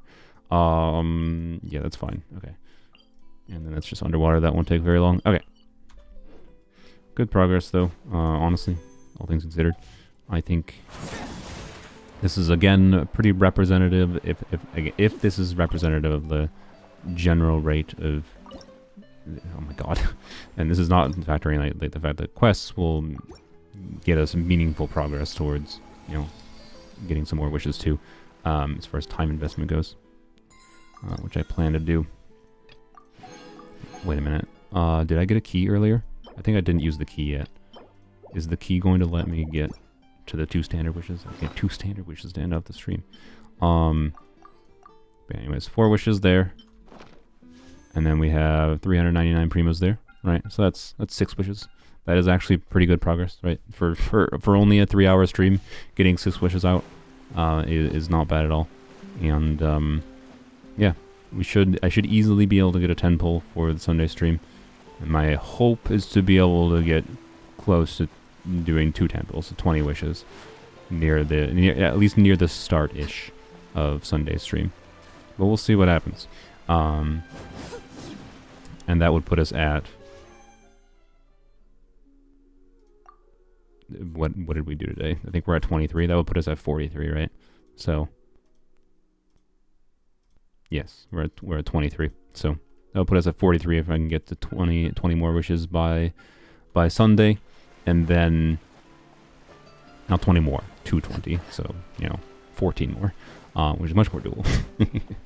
And that would then, you know, with the event factored in, would mean we only really need to fire up like 20-ish more wishes, right? After that point, to get to pity. So I think it's more than doable. I think my hope of getting C6 by Wednesday is more than doable. But we'll see. We'll see. Oh yeah, Statue of 7. Yeah. Almost forgot.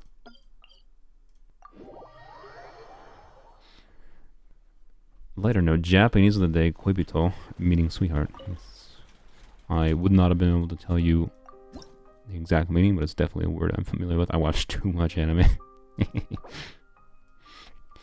You could say so many Japanese words, and I'm like, I recognize that word. What does it mean? Oh.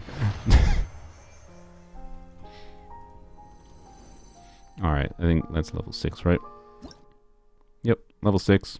And that's a key. That also gives us sigils, right? Okay, yeah, let's go. Alright, let's go use the key. Is there a shrine here? I think this is a shrine. Okay, we'll go over here. So I think that's a shrine. Wait. Actually, wait. before I do that, it might be more efficient to check and see if there's any region that I have like one shrine left in Fontaine. Okay, well, there's 3 left in that one, okay. And then there's 2 left in that one, alright, well. And then, oh, there we go, okay. So I should find the shrine. This one has 1 more shrine in this area, what is this area? Fontaine Dance of the Dewlight Springs, I think that's this area, right? So where the frick is the shrine over here? Is it underwater? I think it might be underwater. Let's go check quick. This might be it. I didn't put a name on it. Dang it. Past me. I didn't label things. Do 2 polls just for a 4-star. I'll do the standard polls. But y'all voted. Last stream, 70% of people voted to do 10 polls. So I'm saving for 10 polls. Sorry. You guys literally chose. I gave you the option to do single polls or 10 polls. I couldn't decide myself which was better. I mean, I knew for editing 10 polls was better, but I was leaving it up to you because doing single polls has its own excitement, and when you already have a guarantee, right? But you voted for 10 polls, so 10 polls it is. I need to go towards the marker, not get distracted. I was immediately going towards other things. This does not look like a shrine. Okay, I might have to look it up quick. It just makes more sense to get the shrine in this area so I can get the achievement done. I don't know where it is. Someone's doxing me? What? Doxing in Soluna chat before GTA 6. I think GTA 6 is a while away. Wait, I see one there. There's one there. I bet you this is the one I already got, though. Let's check, though.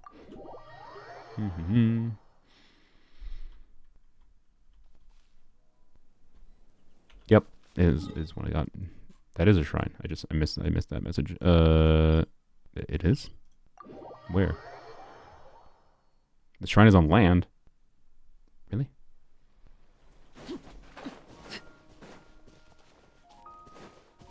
Why did I put a marker underwater if it's on land? No, it can't be. It would be over here, right? Why is that so bright? Okay, that was interesting. She just rolled. Dodge roll and Genshin. Where is this? Out there.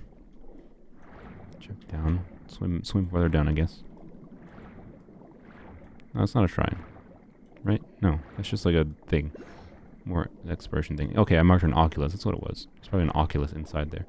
Okay.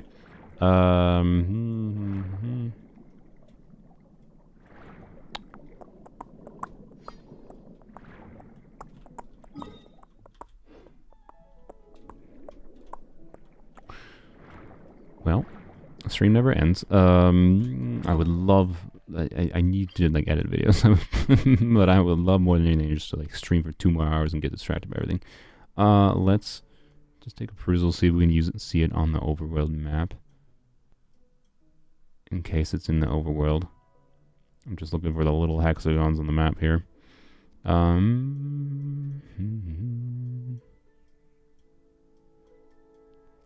At this point, I definitely should have just looked it up.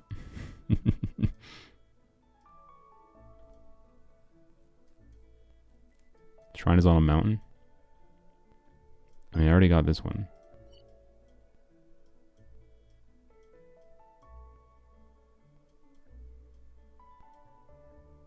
I'm just gonna look it up, I think. It might be underwater. It might not. Let's find out. Get your interactive map. Wait, do I have it? I might have it open actually from the... Oh yeah, I never closed it. I never closed it from when I was doing the carp. Alright. Shrine.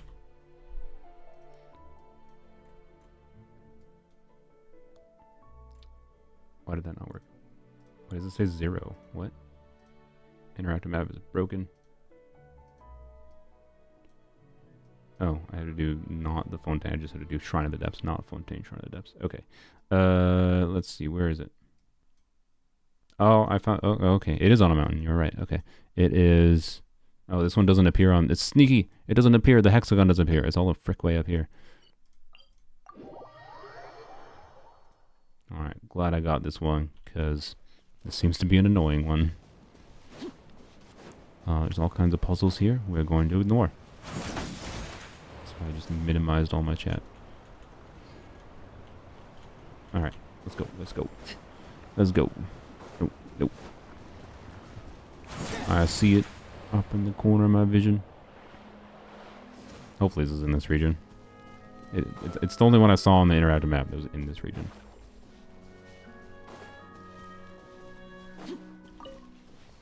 I pre-farmed for arena boss mats and flowers in one session. I think that's what most people tend to do.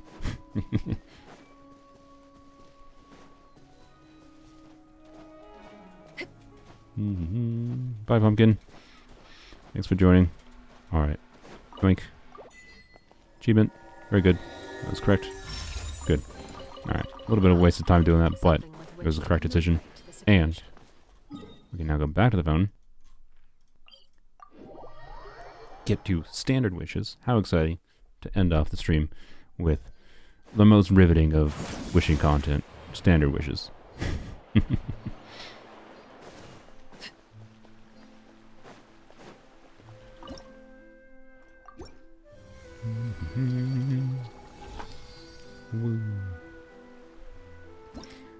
I did say originally I thought I was going to stop Fontaine exploration once I reached level 30, but honestly at the rate this is going I think I'll get to level 30 without having completed really that much. Oh, a polearm billet, by the way.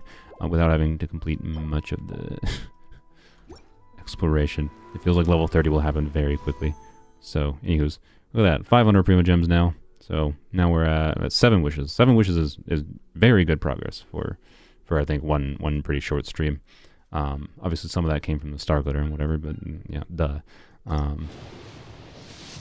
And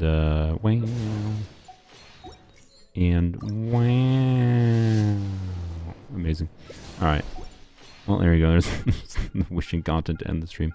So, anyways, good progress though.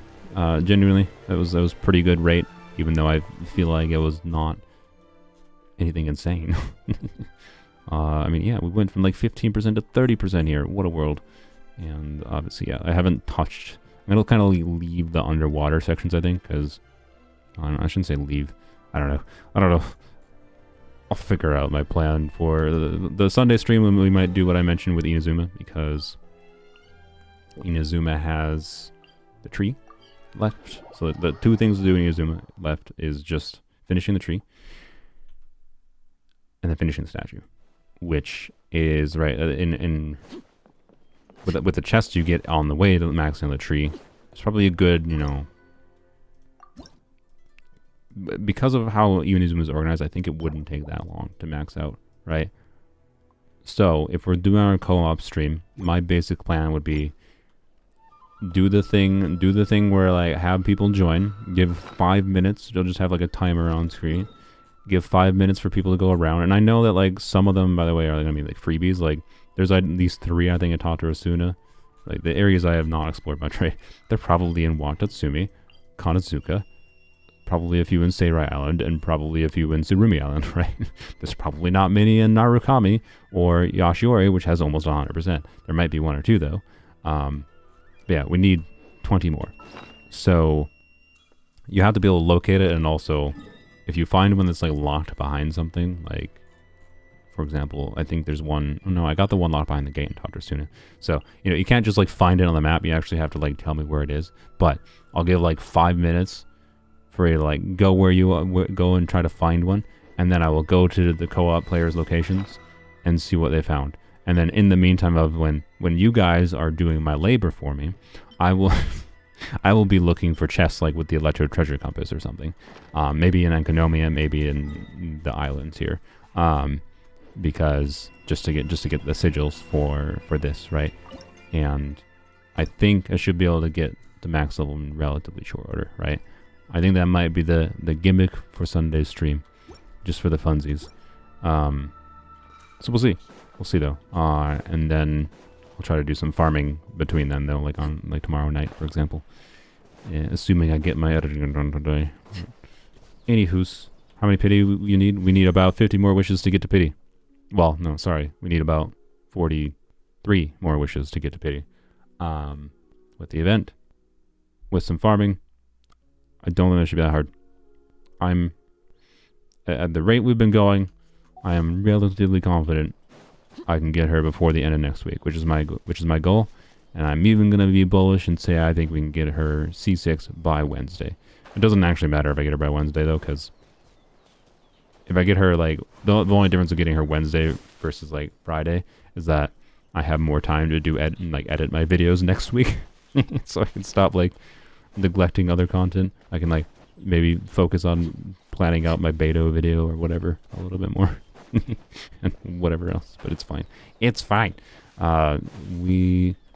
We're all in on Polearms Only in these last couple weeks, and how can I not? It's been forever since we got a 5-star polearm, and this is a 5-star polearm I actually enjoy. I really like her character, like how she plays, so, you know, we're continuing. We're continuing, even if it's dumb. Bye-bye.